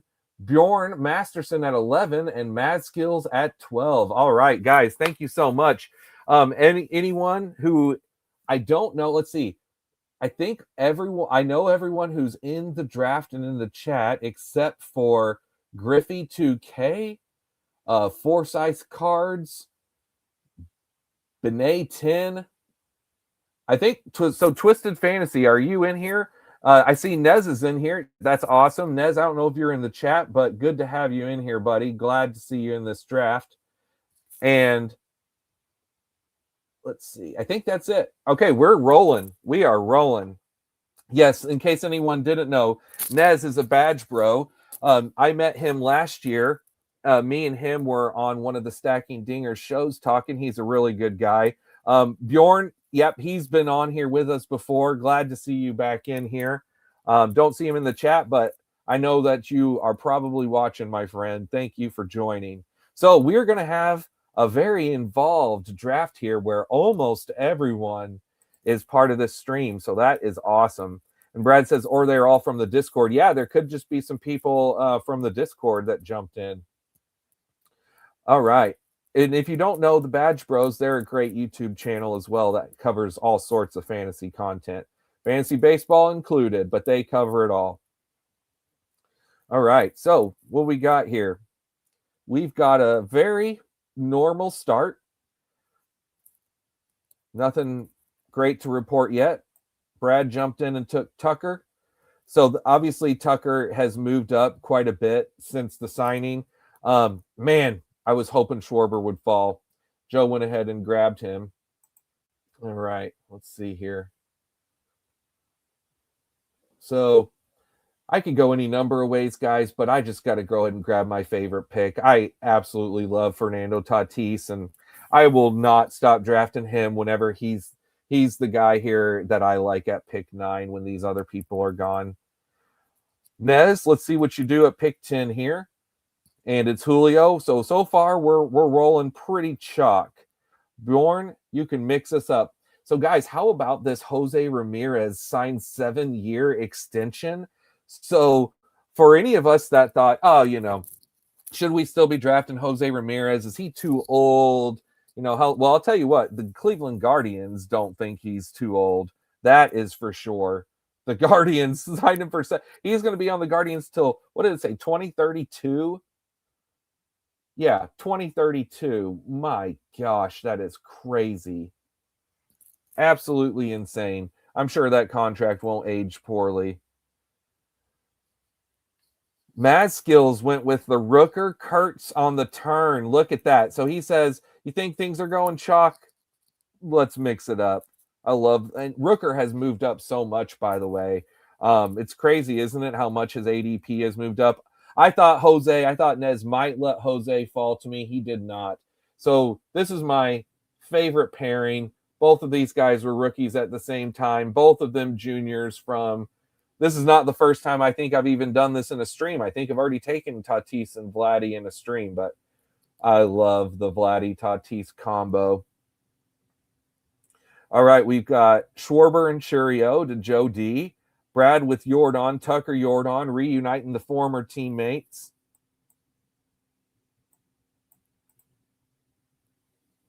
Griffey 2K. Let's see what we got going here. Let me get back over here to the comments.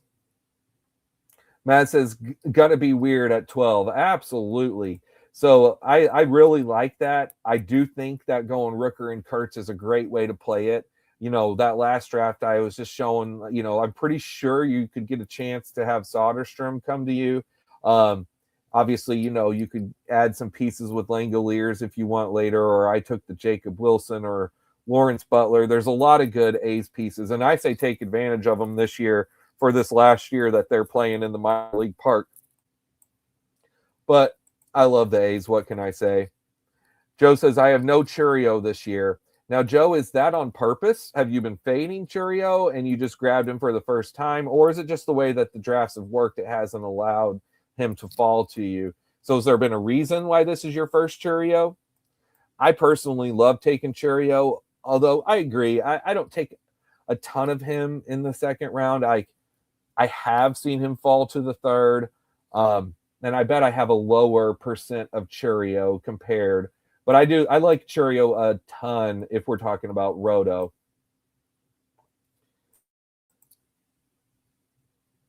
The Rooker steam has been real this week. Yeah, I said I've been just seeing Rooker shoot up. I know I took him in the last one. Little bit fade, but he could always blow up. It's possible. Yeah, for sure. I mean, I think Jackson Churio is one of the best young baseball players out there, period. Again, for whatever reason, I've just not been super attracted to grabbing him in round 2. We've got a nice little change of pace mix up here from TK at pick number 2, who went ahead and paired Wyatt Langford with Judge, and then now Matt Olson. So very much, I love when trying these different pairs like this. I think of making lineups. I don't know how you guys think about all your different lineups and all your teams. I think of it very similar as like collecting lineups, kind of like collecting cards. Like you see all these baseball cards behind me. I mean, like I really like trying to mix the different people in together. I will say this for anyone who is not a member in the Bubba and the Bloom Discord. If you don't listen to Bubba and the Bloom, I couldn't recommend them more. I'm huge fan of those two guys. They're awesome. They have great content all the time. Their Discord is incredible. So many people talking baseball all the time. So much so that sometimes it's overwhelming, all the notifications that I get. I've had to shut off Discord notifications before because it's a lot that comes through when you have them all turned on. But it's great stuff. I absolutely love it. But on there in their best ball channel, there's a guy who has a spreadsheet that he's made available for everyone that you can put in your shares from Underdog, which you can download. I'll show you real quick after my pick how you can do that. And then you can upload your Excel sheet, which is called a CSV on here. You can upload it. There's simple instructions, and you can see full breakdown of how you draft your teams, who you stack together, what your ADP is, who you take in what rounds, what positions. It's phenomenal. It's great stuff. And he's made that free for everyone. So it's my pick. This is an easy decision for me. We are team stacking with Tatis and going with Jackson Merrill. I will tell you, if I didn't take Jackson Merrill there, I would have for sure gone Junior Caminero. I'm not afraid to take Junior Caminero by any means. And I actually think he's relatively a better pick than Jackson Merrill. But I'm going to stack whenever I can, whenever it's elite guys like that. All right. Let's see what we got here. So Bjorn's got the pick, and then we're going to Mad Skills for the back-to-back here and see what you can do. TK took biceps in second round. Well, yeah, he sure did. He sure did. And Bjorn went with Junior. We will call him Junior. Now, Mad Skills, what you got? Soderstrom, lock up that ace trio, and Bellinger, very much like it. So he's got the 1-3 to start, 0-1-3. Bjorn here, man, what a fun start. Ellie Devers Jr., and then the solidity of Ian Happ, and he blocked Nez from stacking Seiya and Ian Happ together. All right, now for me, I'm trying to decide what I'm about to do with my next pick while I wait to see what Nez does. So Nez goes with Ketel Marte. So he's got a 2-2 start. Oh, man. So Freddie Freeman is a great pick and a great fall here. I just took Riley Green with my last team. I am going to stick with the stacking, and I'm going to stack up George Springer with Vladdy and have the 1-3 start, 2 Padres, 2 Blue Jays, and that's how we're going to start this team. I don't ever want to overstack, but I love these picks, and when it lines up and falls together, I think you just make it work and see how the rest of the draft can play out. So Joe got him Bryce. Brad got Taylor Ward. Taylor Ward pairs with Pete Alonso. So you got the former Astros and then the new Orioles. Love the new teammate pairs.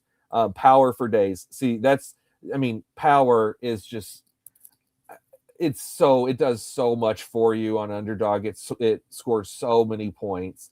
And these two guys, this might be 50 homers and 40. So you could, if things go right, you could have 100 homers between those two picks. That's incredibly possible. And that's 1,000 points if you think of it just that way at 10 points. So, that's a ton of points just from these two guys' homers. So Forsyth cards, he went with back-to-back pitchers with Crochet and Yamamoto with his, so a 2-1-1. And then we'll see what, so Benhay 10 does. He goes with Yelich, so a 1-0-3 with Skubal as his 1. Aaron, what you going to do? You've got the 3. You going infield, you going pitching, you going a 4th outfield. Lot to decide there. Matt Skill says, I was going to grab Suzuki / Happ. Yeah, that would have been real nice to pair with if he would have made it. Yeah, that double Cubs thing would have been a really fun pair. I like that idea. What 'twas not to be, but I definitely think your mind was in the right place. So TK11 grabbed Austin Riley to pair with Matt Olson and Judge and Langford. And then let's see what we got here. Twisted Fantasy went with the Mookie Betts fall, which pairs with Ohtani. Didn't give me the chance to have Machado fall to me. That's all right. I would have absolutely loved if Manny Machado would have fell, but that would have been a really big ADP fall for him to come to me here. So Jazz goes with the Yankees of Judge. So we've got 2 Braves, 2 Yankees. Back to you, Aaron.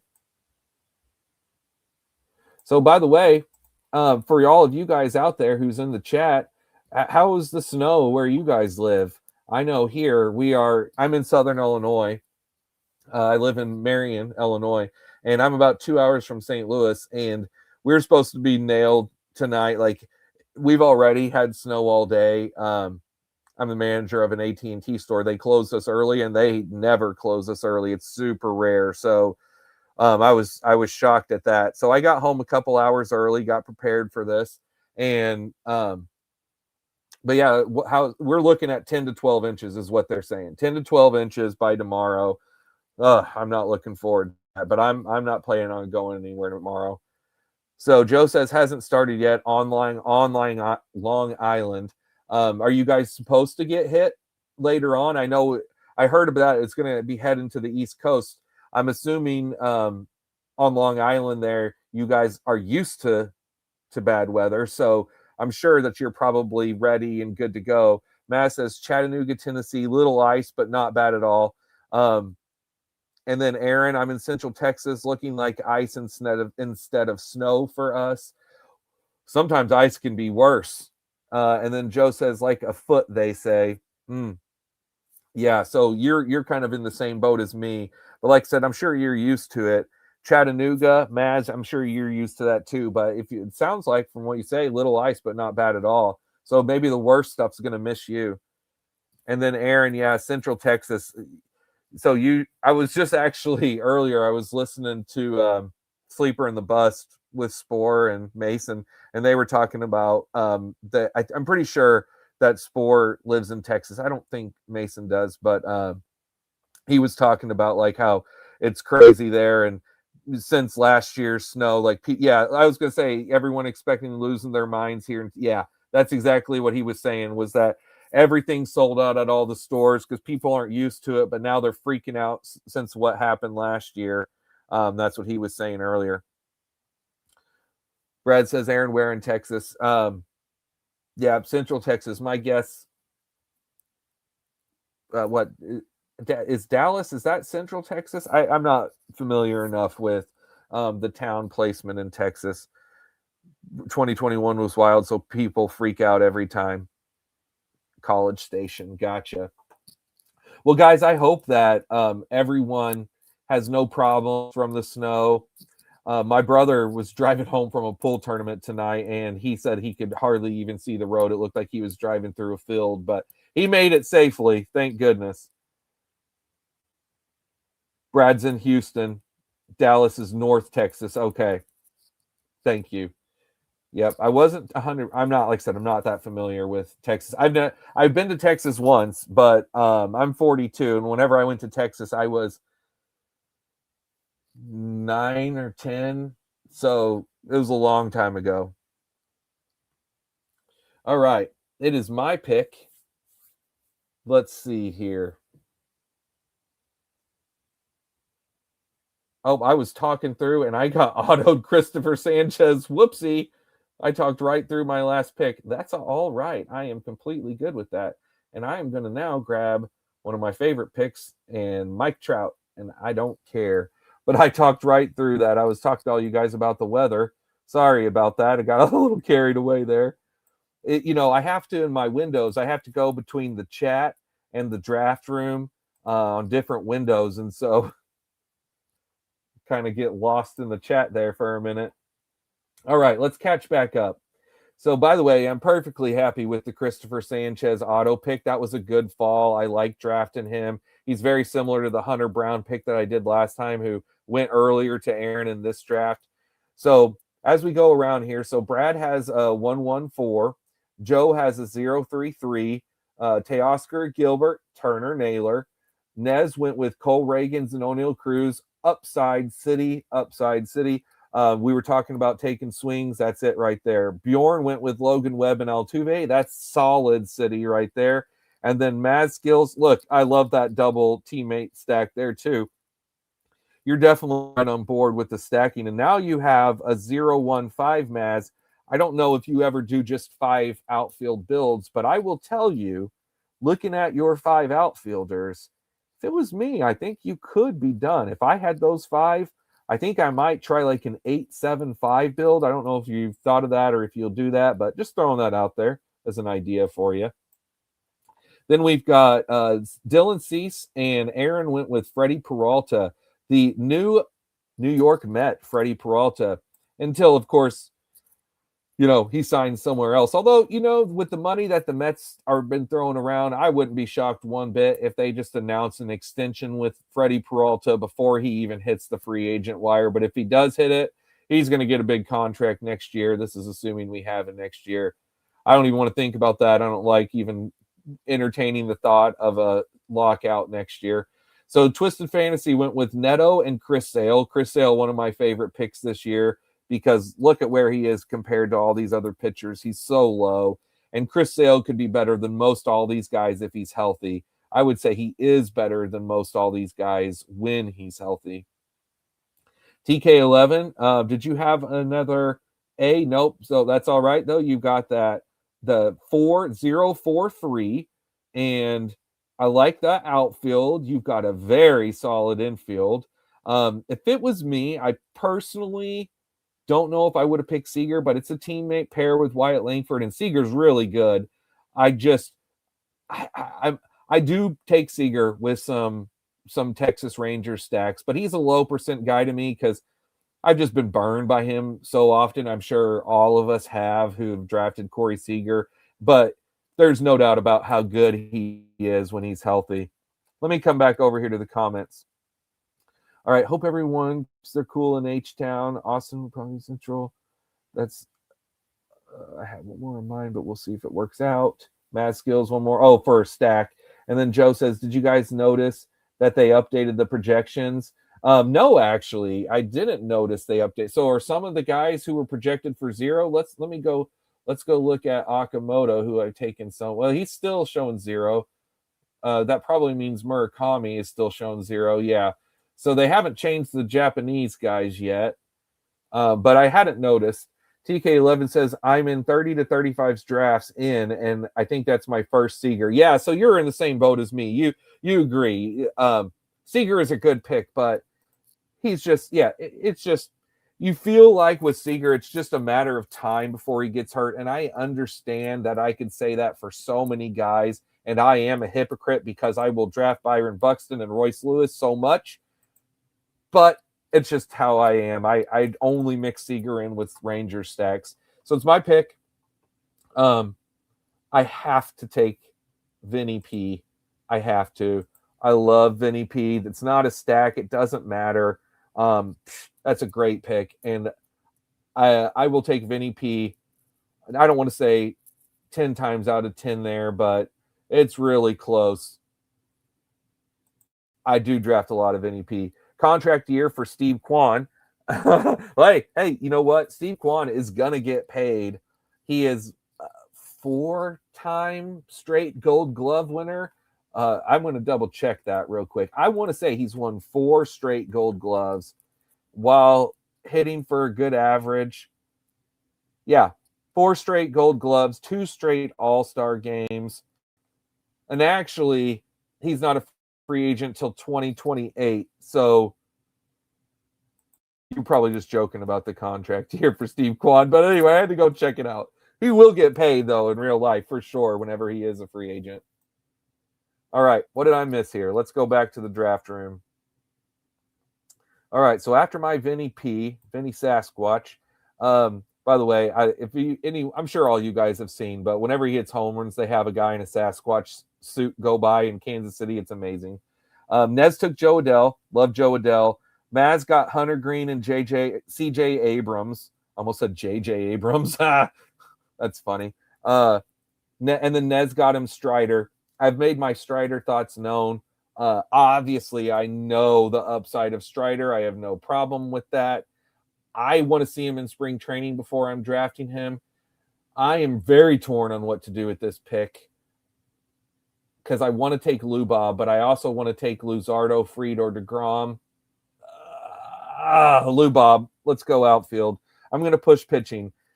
This could theoretically be a 5 outfield build for me because I really like this 5 outfield. So we'll see. I could take a 6th, but I definitely will not take a 7th. Joey grabbed Fried. Brad grabbed DeGrom. DeGrom and Chris Sale, both two of my highest drafted pitchers of the year. Again, that's the upside I will shoot for and not Strider, even though I would have drafted Strider before them each of the last 2 years, I'm sure. But it just shows how much things can change, and it could flip right back to Strider. He came back, he was healthy, and he still sucked. But I gotta give him another chance. I understand. I just have not been able to pull that trigger yet. And I've said this too. It's in relation to where Strider is compared to like even these next pitchers. If he was down, if Strider was going like here in 10 after this group of pitchers, or even like in mid round 9, I'd feel a lot better. This is just me. But let's go for Quadzilla and hope things work out. So after Brad took DeGrom, we've got Kirby to Griffey, Jacob Marcy. I love Jacob Marcy. I think he's a very popular pick by a lot of people, but I am one of those people. I drafted him on my first Gladiator draft of the year, which was in the beginning of November. And in my own mind, that sort of set the page for me that I'm a Jacob Marcy guy this year because I was so impressed with him when he came up last year. Wilson Contreras, great pick. Did you have any other Brewers to stack with? No, but great pick. He is a former Brave, and I saw that Acuna up there. I know that means nothing. You did have Yelich. There's the stack piece. Andy Pages. I don't know, Aaron. I don't know. I just don't know about Andy Pages. I'm just not doing it. Luzardo, Blake Snell to TK and Twisted Fantasy. Luzardo, absolutely great. Blake Snell could be huge. Also big injury risk, but he can be huge. We all know this. Jack Cag, same. Gosh, I mean, what can you say? He could be so good. He could hit so many homers. He could also be so bad. We saw that last year, but I'm betting on Cags. Adolis, solid Philly pick. Eugenio, great upside swing all the time. I can't wait to see where he signs. It's probably going to be this place on his hat in Seattle again. I kind of hope it's not because I would love to see him in a better homer environment, but it's not like he can't homer in Seattle. And I think that the team needs him. Definitely Ben Williamson is not the answer. Joe Ryan, Nick Pivetta, good, solid pitcher pick. See, this is again why I don't take Strider. I get he's the upside play, but Joe Ryan, to me, in my mind, again, I know I'm Roto Brain and I draft Gladiators so much. Oh, it's my pick, but I will take Joe Ryan over Strider almost all the time.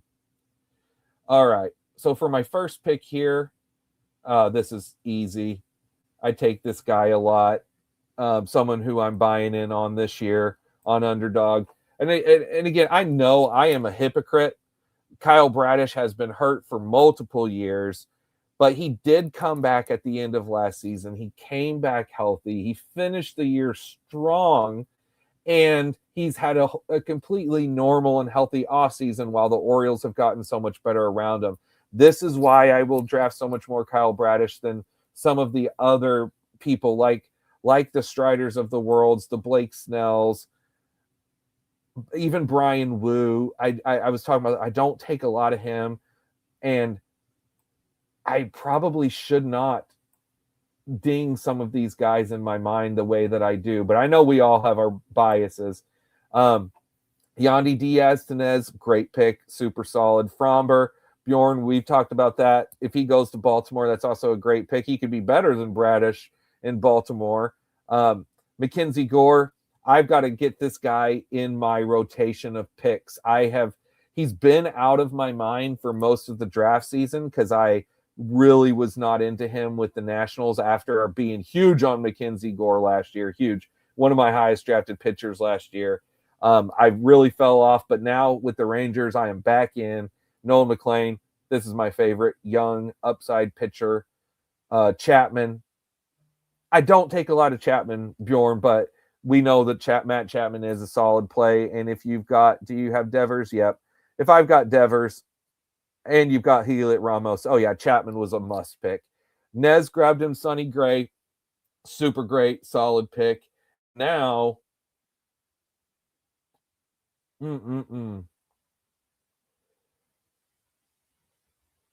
I'm gonna show again my biases and the fact that I choose when I will knock someone and when I won't. And I'm sorry, it's just how it is. But Spencer Schwellenbach, I have loved ever since he came up. And if you guys remember what his injury was, I'm making sure it was a fracture. Let me see what 2025 injury. It was not like, let's see, suffered a fractured right elbow in July, ending his season, though he avoided Tommy John surgery. It was a freak accident following a velocity increase. He was pain free. So it was a hairline fracture in his elbow. Um, I have to believe that he's gonna be fine. He's had the whole off season. Everything says that he should be back and ready to go for the start of the year. So I am betting on Schwellenbach over Strider, both other Spencers. Um, and but who knows? Again, all of this, I'm talking a lot about Strider. It's because I'm always asking these games of myself, playing these games in my own mind. Why am I so off of a guy? Or why am I so on to a guy? And should I be swaying that? This is my draft number 42, as I told you guys earlier. That has to affect things too. But I am also not worrying about my shares until I hit my final 50. In my final 50 drafts, I will probably take some Striders. And by that point, hopefully I'll get to see Strider in spring training. Pitchers and catchers will be reporting soon. And if Strider's looking good and his velocity is back up, I think he was down almost 2 ticks in velocity. At least it was like a mile and a half. If his velocity is back up to what it was pre-injury, I could get back in on Strider. Sorry, I talked about him so much. So to catch up here, so you guys all see this run here. This is a very solid round 10. Nothing huge jumps out at me. I'm not looking at stack pieces for guys right now, although I'm sure some of these are. But Ceddanne Rafaela is someone I want to talk about for a second. Someone I'm in on Roto. I have not been in on an Underdog, and I am asking myself, is that right? Should I be fading Ceddanne Rafaela on Underdog? Currently, I am. I'd be interested to hear if there's anyone who feels strongly about him one way or another. Let me go back to the comments. Sorry, guys. Let's look at the comments. Joe says, "Oh, I thought this year he's been around forever." Maskills, talking about Quan. Maskill says, "I'm so overweight on Bradish." Me too. Brad, he was named out. I know the Spencers, the amount of Spencers in baseball is crazy. And it is this Spencer's pick, by the way.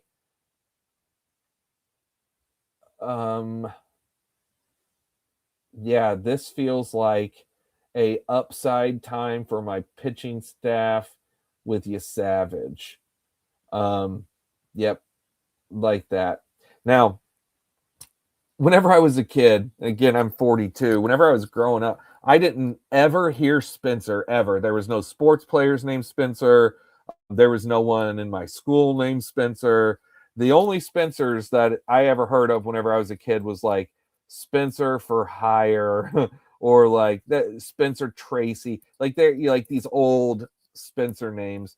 But now it's everywhere. I mean, my gosh, there are so many Spencers just when we're playing baseball. Fantasy Bear. There's another one right here, Spencer Torkelson. All right. So Maskills went with Zach Wheeler and Schittler. So we're going to do a little review here in a minute, a mid draft review of what our builds are after I make my next pick. Zach Wheeler is another one I'm asking myself. I've not been drafting him. Should I jump back in? The most recent news on him, this little like thing you click on wasn't great because it's saying like he's delayed. But let's see. Zach Wheeler's recovering from September 2025 surgery for thoracic. Sorry, thoracic outlet syndrome and a blood clot in his shoulder. I know this has been a bad thing. I know there are different types of this injury. I've heard a lot of people talk about these on podcasts. While his status for opening day is uncertain, though he's expected to pitch during the 2026 season. It's like the Garrett Cole thing. I picked him in that last draft. Garrett Cole could be such a great pick for the playoffs. I think that's how Zach Wheeler could be. And now we're back to me. I could take my sixth outfielder here, but I don't think I'm going to. I think I may actually try the 8-7-5 build, although I'm going to leave that open. And I'm going to go ahead and grab Murakami, someone who I've not been drafting a lot of, but it's the same thing. I'm like, I need to be drafting more. I've talked about this. Brad talked about him. I'm going to go look real quick, guys, because I was going through the oopsie projections. And I know projections are what they are. I don't typically try to get into projections a ton. But when I came across, all right, here we go. His projections, yeah, it's a 221 average. But honestly, guys, who cares? He's projected for 76 runs, 31 homers, 78 RBIs, and 12 steals, while also having 90 walks, 59 singles, 18 doubles. The 90 walks is pretty big. That's a lot of points. So I was already, from talk to enough guys, I was already kind of getting back in on Murakami, but I'm more in on him now, even more now, looking at those projections. And again, I probably shouldn't have projections sway my mindset so much, but those are really good projections for Murakami. His projections were much better than Okamoto. Okamoto's projections on Oopsie were 25 homers compared to 31, 67 runs compared to 76, about the same RBIs, 78 to 75. 3 steals compared to the 12 for Murakami, but 58 walks compared to Murakami's 90 walks. That's a pretty big driver of point differentiation from walks in Underdog. So I have a lot more Okamoto. This is leaning me to say, again, I should probably swing back more on the Murakami side. Quick check-in on the comments. So Joe says, Brad says, he was named after you. Okay, Mad Skills. I'm fading Sedaine. Yeah, thanks. I appreciate it. I mean, I also, again, like I said, I've been fading Sedaine. I've been again double asking myself, should I? At 130, I'll take a shot at Wheeler every single time. See, I won't every single time, but I completely get it because he can miss the first 2 months, even the first 3 or 4 months, and your pitching staff can get by, and then he could be the nuts play for the playoffs. I mean, that's 100% in the cards. All right, we're back to me. Okay, I was talking about this earlier, and that is one Mr. Connor Griffin swinging for the upside, going big or going home. I am deciding I'm going to do that a little bit more with him because I've been pretty low. I've only taken him a few times, but everything that I see about him looks better and better. And I just have this gut feeling that he's going to be up early and I don't want to miss out. Again, he may not even play. Brad says, Nez, Pirates fan, not going to like that. Oh, well, I wasn't trying to snipe him there, but if it worked, then that's even better. Bjorn says Hunter went with Hunter Goodman. Maz is at Christian Walker and Emai like that double Astros. I mentioned earlier in the last stream, I take a ton of Emai. I think that's a great pick. Christian Walker's super good. Solidity for your third infield. And I love the 6-3-5 start, Maz. So not looking at your players, but looking at your build. Big fan. Bjorn with the 3-5-6. Trying to get a little review here. Looks very good just from reviewing through here. We'll see how your pitchers turn out by time we get to the end. Logan Webb, Framber, and Eovaldi. Those are 3 I would call those about as steady Eddie veterans as you can get. All right, my pick.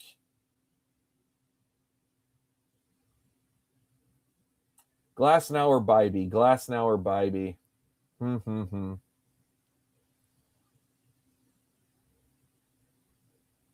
My hopefully it got my it did. Okay, good. We're going Bybee. I was gonna say hopefully it got my star in there because over on my iPad, which I have the draft room pulled up there that I'm actually clicking on, it did not update. I've seen that a few times today. I don't know if any of you guys have seen that on your phone. I think there's a little glitch where it comes to your pick and then you have to kind of back out and go back in.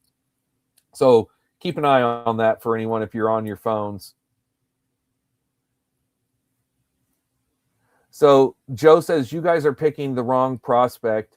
So McGonigal, JJ Weatherholt, both awesome guys that could come up and be great this year.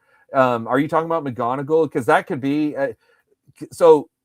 At least for the way my mind is thinking, is I think that Connor Griffin could theoretically have a quicker path, but it's theoretical. I mean, honestly, obviously not. He may not. He's younger. Yeah, McGonigal. Yeah, I've heard amazing things about McGonigal as well. Again, I don't really watch a lot of these young guys unless I watch YouTube videos about them, but I listen to a lot of people, like I'm sure a lot of you guys do. And I put my eyeballs on them once they get to the majors. But I don't see a ton of what they do in the minors. But I know he had an amazing fall league, and I drafted him a couple times on my Gladiator team. So I mean, I've been in on looking at McGonigal. Again, JJ Weatherholt for me too, although he's probably the least of them.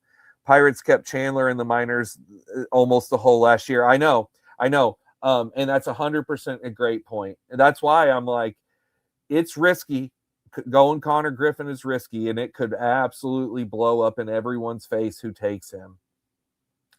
But my gosh, that kid is special. He's special. He just is. Like the video I watched him earlier. It was stupid. It was just like some other young 20-year-old dude who has a YouTube channel that met up with him and went and hung out with him and followed him for a day and saw his workout routine.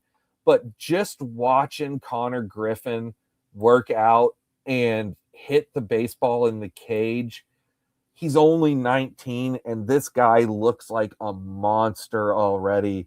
And again, I know I could get I like many people could get way too overhyped on certain guys, and he's been pushed. Connor Griffin's being hyped up. I mean, there's no doubt about that. I don't know if any of you guys ever listened to Zach Waxman, but he went on a whole fun little rant about Connor Griffin getting pushed up on one of his pods that really made me laugh. And it's very true. It's 100% true. So, but I'm still going to buy in because I don't want to miss out on him in case he is a beast. All right. So we've made the turn. We're coming back around here. I love these last three pitchers. Brad getting that Stanton pick in there. Joe, let's see what you do. All of these picks in this round are all guys that I like taking, with an exception of Nick Castellanos. I have not drafted him once. Will he be traded? Probably. I hope so. He has a more solidified job, because as of right now, he's not playing every day and he's on the wrong side of the age cliff. But I've traditionally liked Nick Castellanos a lot in the past. Jack Flaherty, my pick. I've got a 5.45.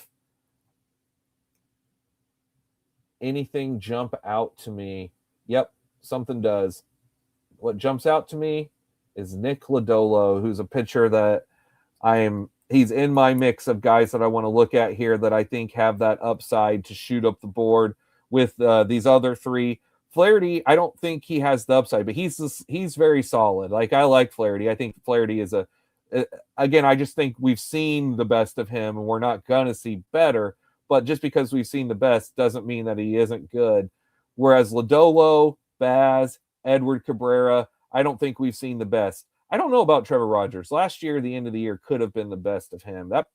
His stretch at the end of the year was probably the best Trevor Rogers will be. But that was a really good stretch. Nez grabbing Chase DeLauder. The no picture Chase DeLauder. Another guy I've not been taken, but again, I should ask myself, why not take Chase DeLauder? He's going to be playing every day. He came up in the playoffs. I am counting things against him for being an injury-prone guy whenever he's not even had a chance to prove himself yet. So I shouldn't be doing that, and I should mix DeLauder in as we move along in these dingers. I love Manzardo. Take a ton of Manzardo. Okay, I'm at a 6.45. I'm going to stick with fading outfield. Tovar, Barger, Shoto Omanaga. We're going to go with the guy at the top and just lock in Tovar. I think I did that with my last one. So back-to-back Tovar teams. I just think he's a good pick this late, playing every day with the Rockies. He had probably his worst season last year, or at least I hope. And he has some nowhere to go but up, I'm hoping. All right. Brad says, just watching him walk/eat, I get hyped. Quote, seriously, I know. Like literally, I did it. I was getting really pumped up on the kid just watching him just do a workout.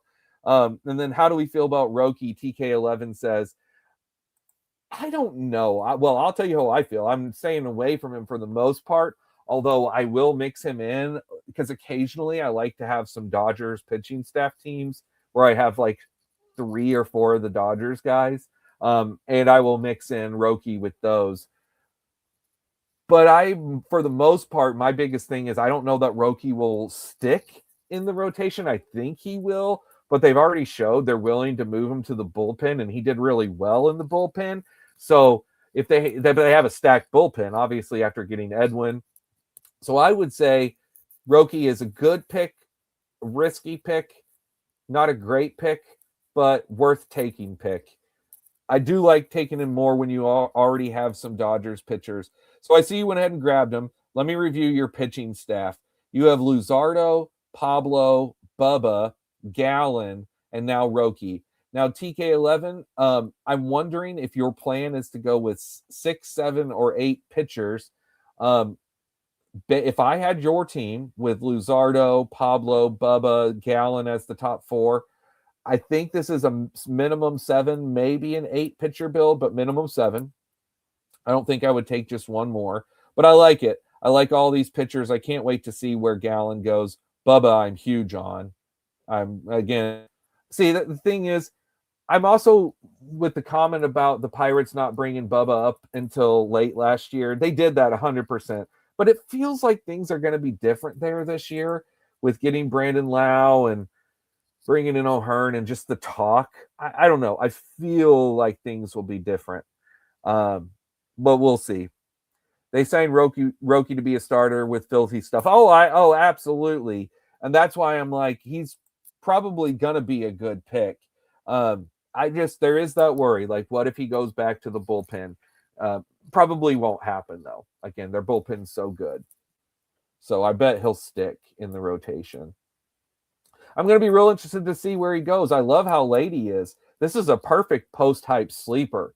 I mean, Roki fits the bill of a post-hype sleeper to a T because last year he was getting steamed up, as we all know. I mean, he was going high in these. Now, look how low he's going. So again, I would mix him in. I think he's a solid pick.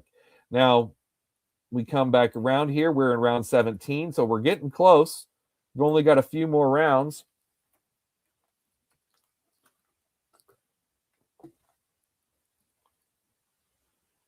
All right. If everyone wants to do a quick little build recap, starting at the beginning, we got a 575 Twisted Fantasy, TK11 665. He said 7 pitchers, by the way. And with Bieber, I like Bieber too. Again, super risky, but very good reward. Love the Biebs. Aaron Hogan, 656.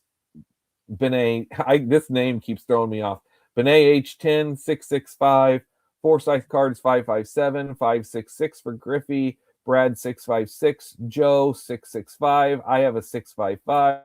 Nez, 556. 556. 655. Okay.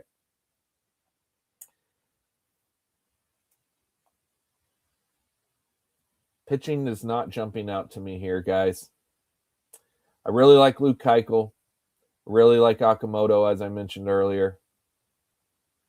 I'm going to go Luke Keuchel. We're going to go with the bit of a fall here. So Luke Keichel's ADP is 196. It was only a 5-pick fall. That's not that big of a fall, but got the Twins jersey on like I showed. I don't think it's too crazy of a thing to say that, and if someone takes them, it is what it is. But to say that I'm going to be looking at going with right here Royce Lewis in this pick. So it is what it is. Joe, one of you guys take him from me. It is what it is. But that's what I'd be looking at doing there. Chandler Simpson. So Nez taking Chandler Simpson. This is the first one that at least myself, I am just not taking at all. At all. Even like the Lauder or the Strider, I see the case for those picks 100%, even though they're low on my. Oh well, I haven't. That's all 3 guys I've not taken any of in the dinger. But Nez is a great player, so it's definitely something to take away that he's doing it. But I just can't get behind Chandler Simpson. I'm sorry. I'm sorry. Just Steals only score 3 points. He's not going to do enough in singles. They're also the lowest scoring. He has no power whatsoever, but he can get triples, I guess, and that's the thing, and it's close to a homer. I don't know. I don't know how you guys feel about Chandler Simpson. I've just been off of him. I could be wrong. I'm always asking myself, am I wrong? Am I right? Am I wrong? Are my biases leading me the correct direction or the wrong direction? With this pick,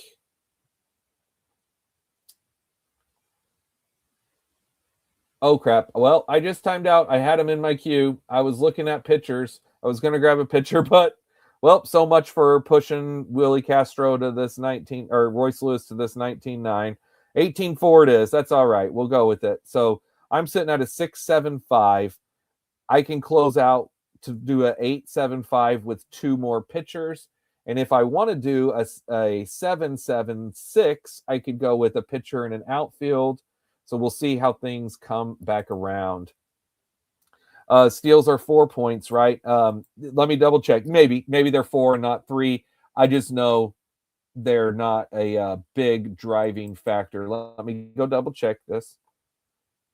You're probably right. Yeah, it's 4. It is 4. Recap real quick. Runs are 2. I think I said they were 1 earlier. RBIs are 2. That's on the one. I think I said 1. Walks are 3. Homers are the 10. Triples are 8. Doubles are 6. And singles are 3. Good little recap review on that. So I don't know. What do you guys think? Is anybody in this taking Chandler Simpson specifically on Underdog? Obviously, we're all in Roto going to have some interest in Chandler Simpson depending on his cost because his average and speed is so elite. Even though I think, like in Gladiators, he was going too high for me. I mean, there was an article that said he was Tony Gwynn with speed. I mean, he's 300 hitter. That's why I'm like, I mean, singles and steals, the 3-pointers and the 4-pointers. I don't know. I just don't know. I just can't bring myself to do it. So Simpson basically gets a double plus 1 point every time he gets on since he's guaranteed a steal. Yeah, I can see that. Mad Scale says, I do a single or walk is basically 10 points. See, I appreciate all this, guys, because guys like Xavier Edwards, Simpson, I'm trying to think who else. Those 2 jump out in my mind immediately. I don't draft. I stay away. I want to focus on guys that can hit big pop weeks and power. But you do have to have these guys that mix in together because your weeks have to fit together like a puzzle piece. Not everyone has to work all the time. In fact, a lot of times you can have multiple picks that don't work, and it doesn't matter. Your team can still win because if the ones that are there fit together. Although I haven't drafted him a lot either, Brad says. So, but I appreciate that, guys. So all of you are kind of helping me think, all right, maybe maybe I do need to be looking at some occasional Chandler Simpson. Maybe the fact if I have some Tampa builds, and if I think I remember right earlier, I think Nez took Yandy, did he not? He did. So that's a Tampa, not necessarily a stack, but a pair there. All right, my pick. All right, so I know I'm going for sure with one pitcher. I already know my first pitcher, so let's just knock it out and get it out the way. It's Cade Horton. Um, I really like Cade Horton. I'm just going to bet on him having a good year too, and hopefully he sticks in the rotation and the Cubs do not sign Zach Gallen. That would kill me. Even if they do, though, he could still stick in the rotation. Hurston Waldrep, that's another one I draft a lot of, who Nez took. I could Hurston Waldrep or Cade Horton. You could flip a coin with me. Robbie Snelling, who Bjorn just took. I draft a lot of him. All these guys I'm into here at the end as well. I've not taken Ryan McMahon or Yandy. I like those last two picks there. So Matt Skills went with a 6.95. Interesting. I've not done that. I'm looking forward to reviewing your team at the end, my friend. I have done a 6.86 a few times. I've not done a 6.95. Bjorn, back to you. Let's see how you finish your build. If you go with a 7.76, a 7.67, 7.76, and a Randa. He probably stole that one away from Nez. I wonder if he was looking at taking a Randa to have a stack and get a third Tampa piece. Let's see what he does at infield now. I'm assuming he'll go infield since he has 5. I love the Braxton Ashcraft pick too, by the way. That's someone, I've mentioned this already, but I'll say it again. I've been taking him in my Gladiators, took him in my first one. So he's sticking with the 5 infield and went with the 8th pitcher, McClanahan. Another Ray, but so 8.57. So both very interesting, 8.57 and 6.95. I'm gonna go ahead and I'm gonna stick with my 5 idea, and this is a guy that it's the first time I've taken him. I've seen him go a few times. I was very intrigued at the end of last season. It may not work out with Parker Messick, but this is my first share. And again, guys like him, I'll mix in every once in a while at the end whenever none of these guys jump out hugely. Like, don't get me wrong, I've drafted all of these other top pitchers before, but that's the first time I've taken Messick. So we'll just mess around and throw him in there. So I went with an 8.75. So Joe finished with a 7.76. Brad with a 7.76. My favorite traditional build, 7.76 for Griffey.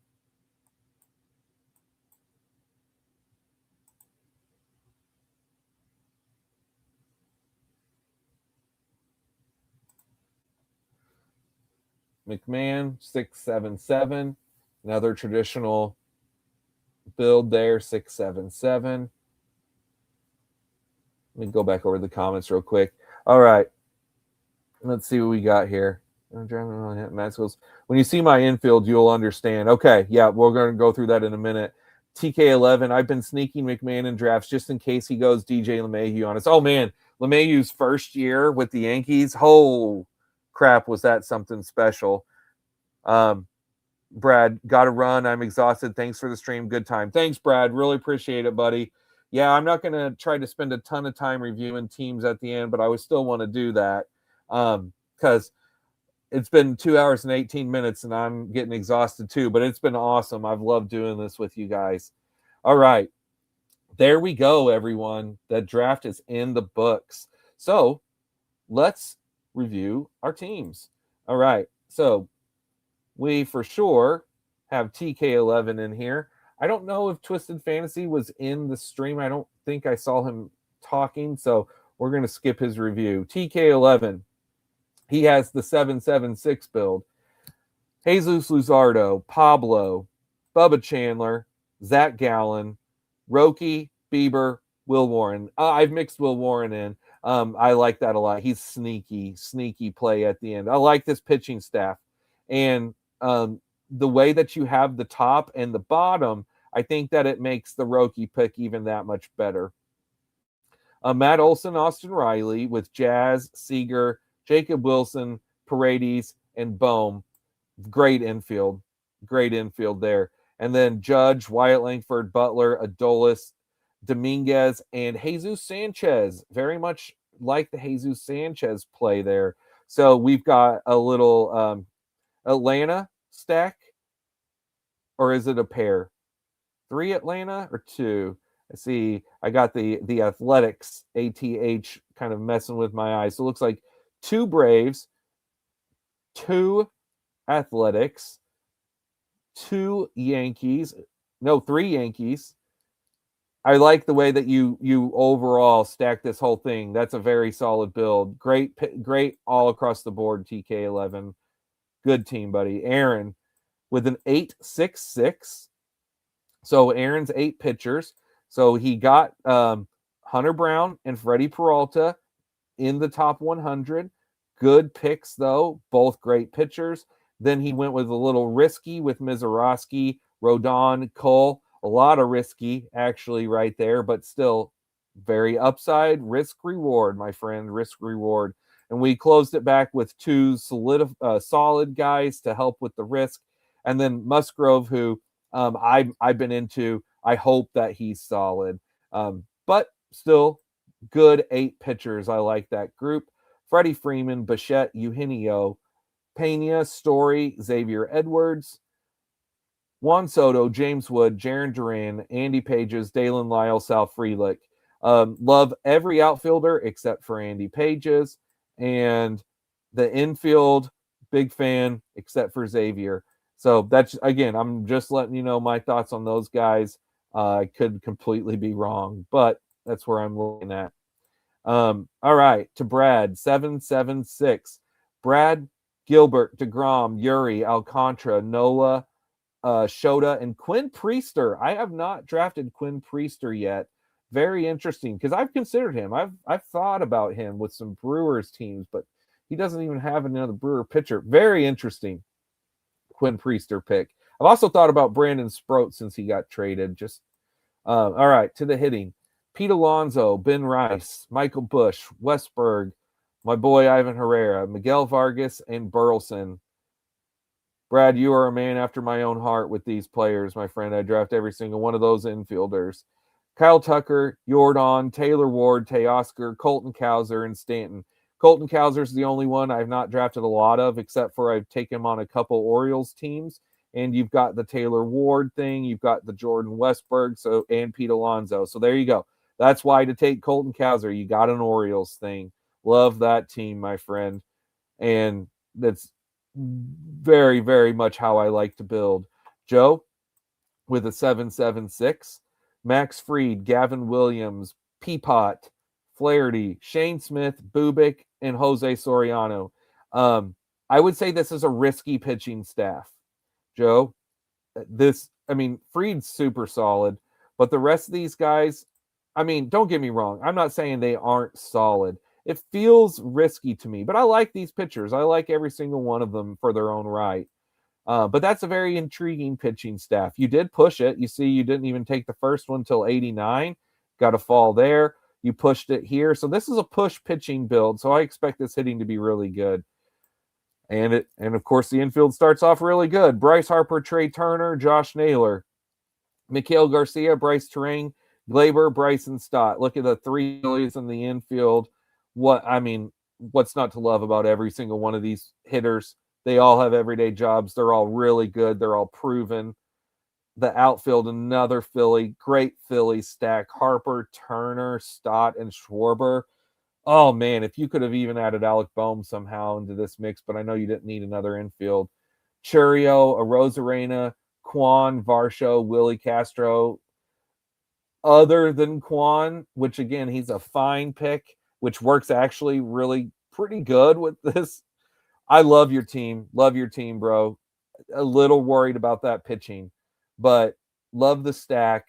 Big fan, Varsho, my boy. Good job, Joe. All right. We'll look at mine last. Who cares about mine? Nez.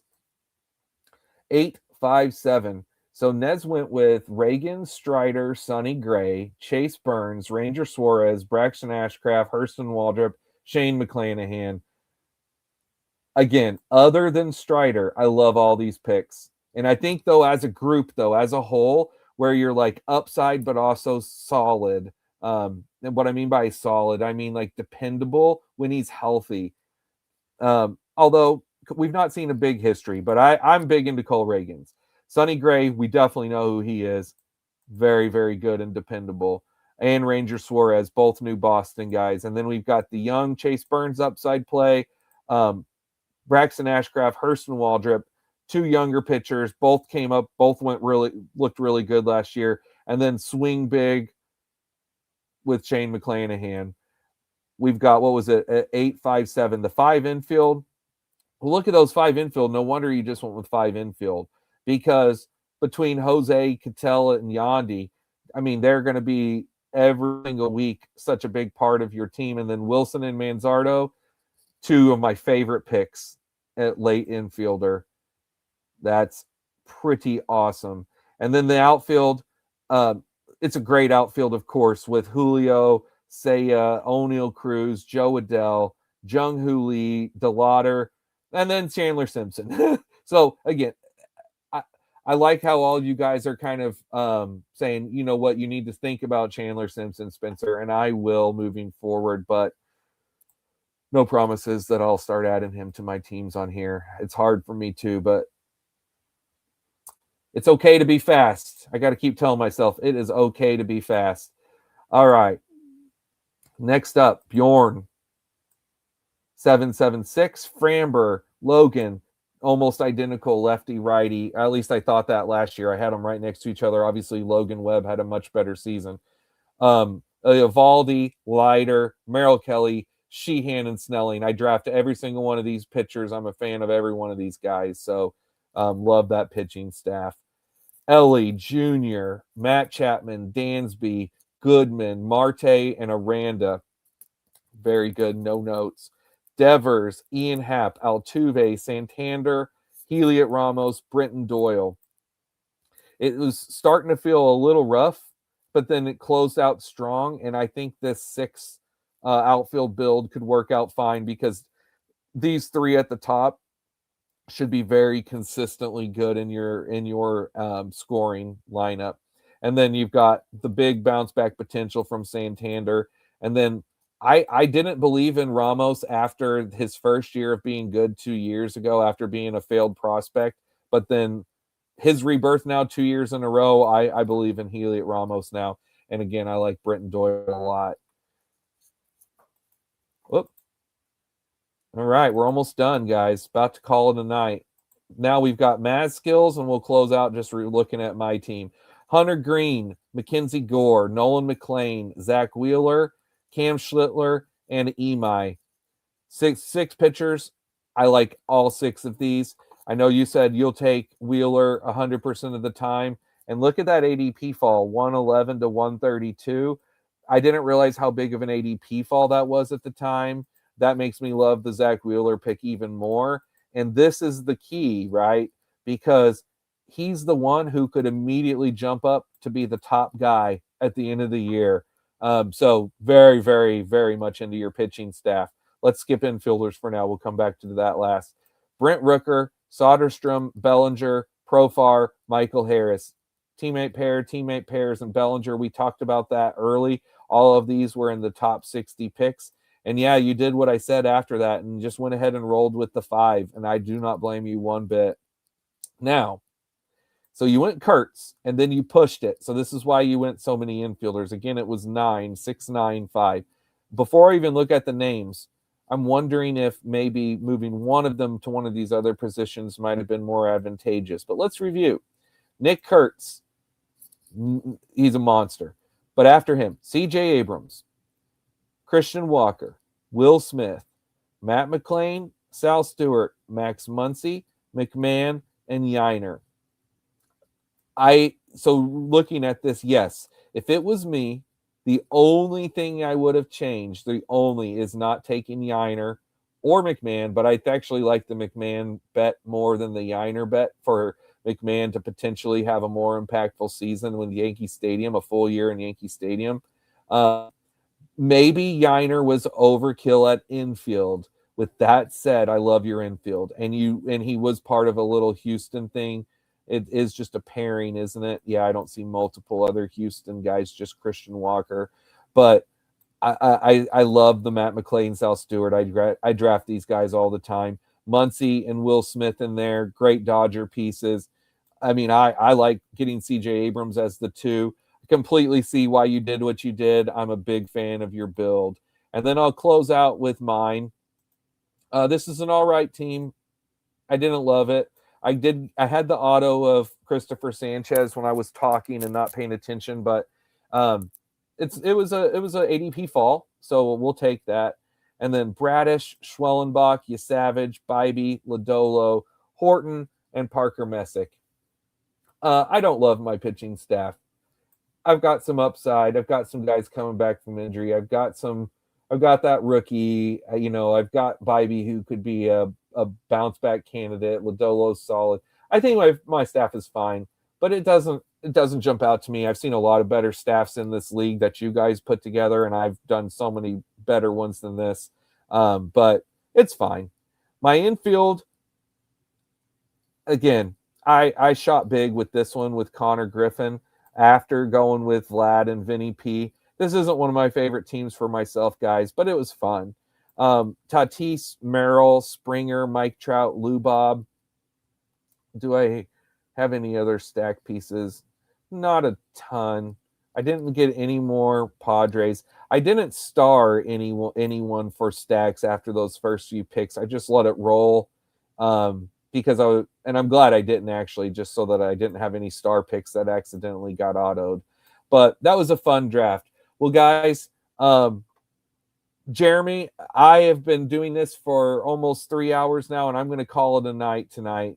But we will, at some point, we'll do even more than 2 in a row.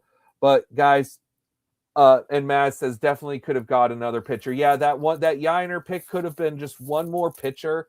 I think that could have been better for you, but time will tell. Guys, that was super fun. I hope you all enjoyed and had a great time. I had a great time drafting with you. I hope you all like your teams. I definitely know I got my butt kicked in the second one. I liked my team in the first one some. Corey, thank you for coming on tonight. So just to recap, we'll be back on Tuesday night. Tuesday, Duggar will be drafting with me. And then next Friday, Ryan Bloomfield. And next Saturday, we've got Mr. Billy Jones. So guys, thank you again. And remember, keep drafting. See you guys.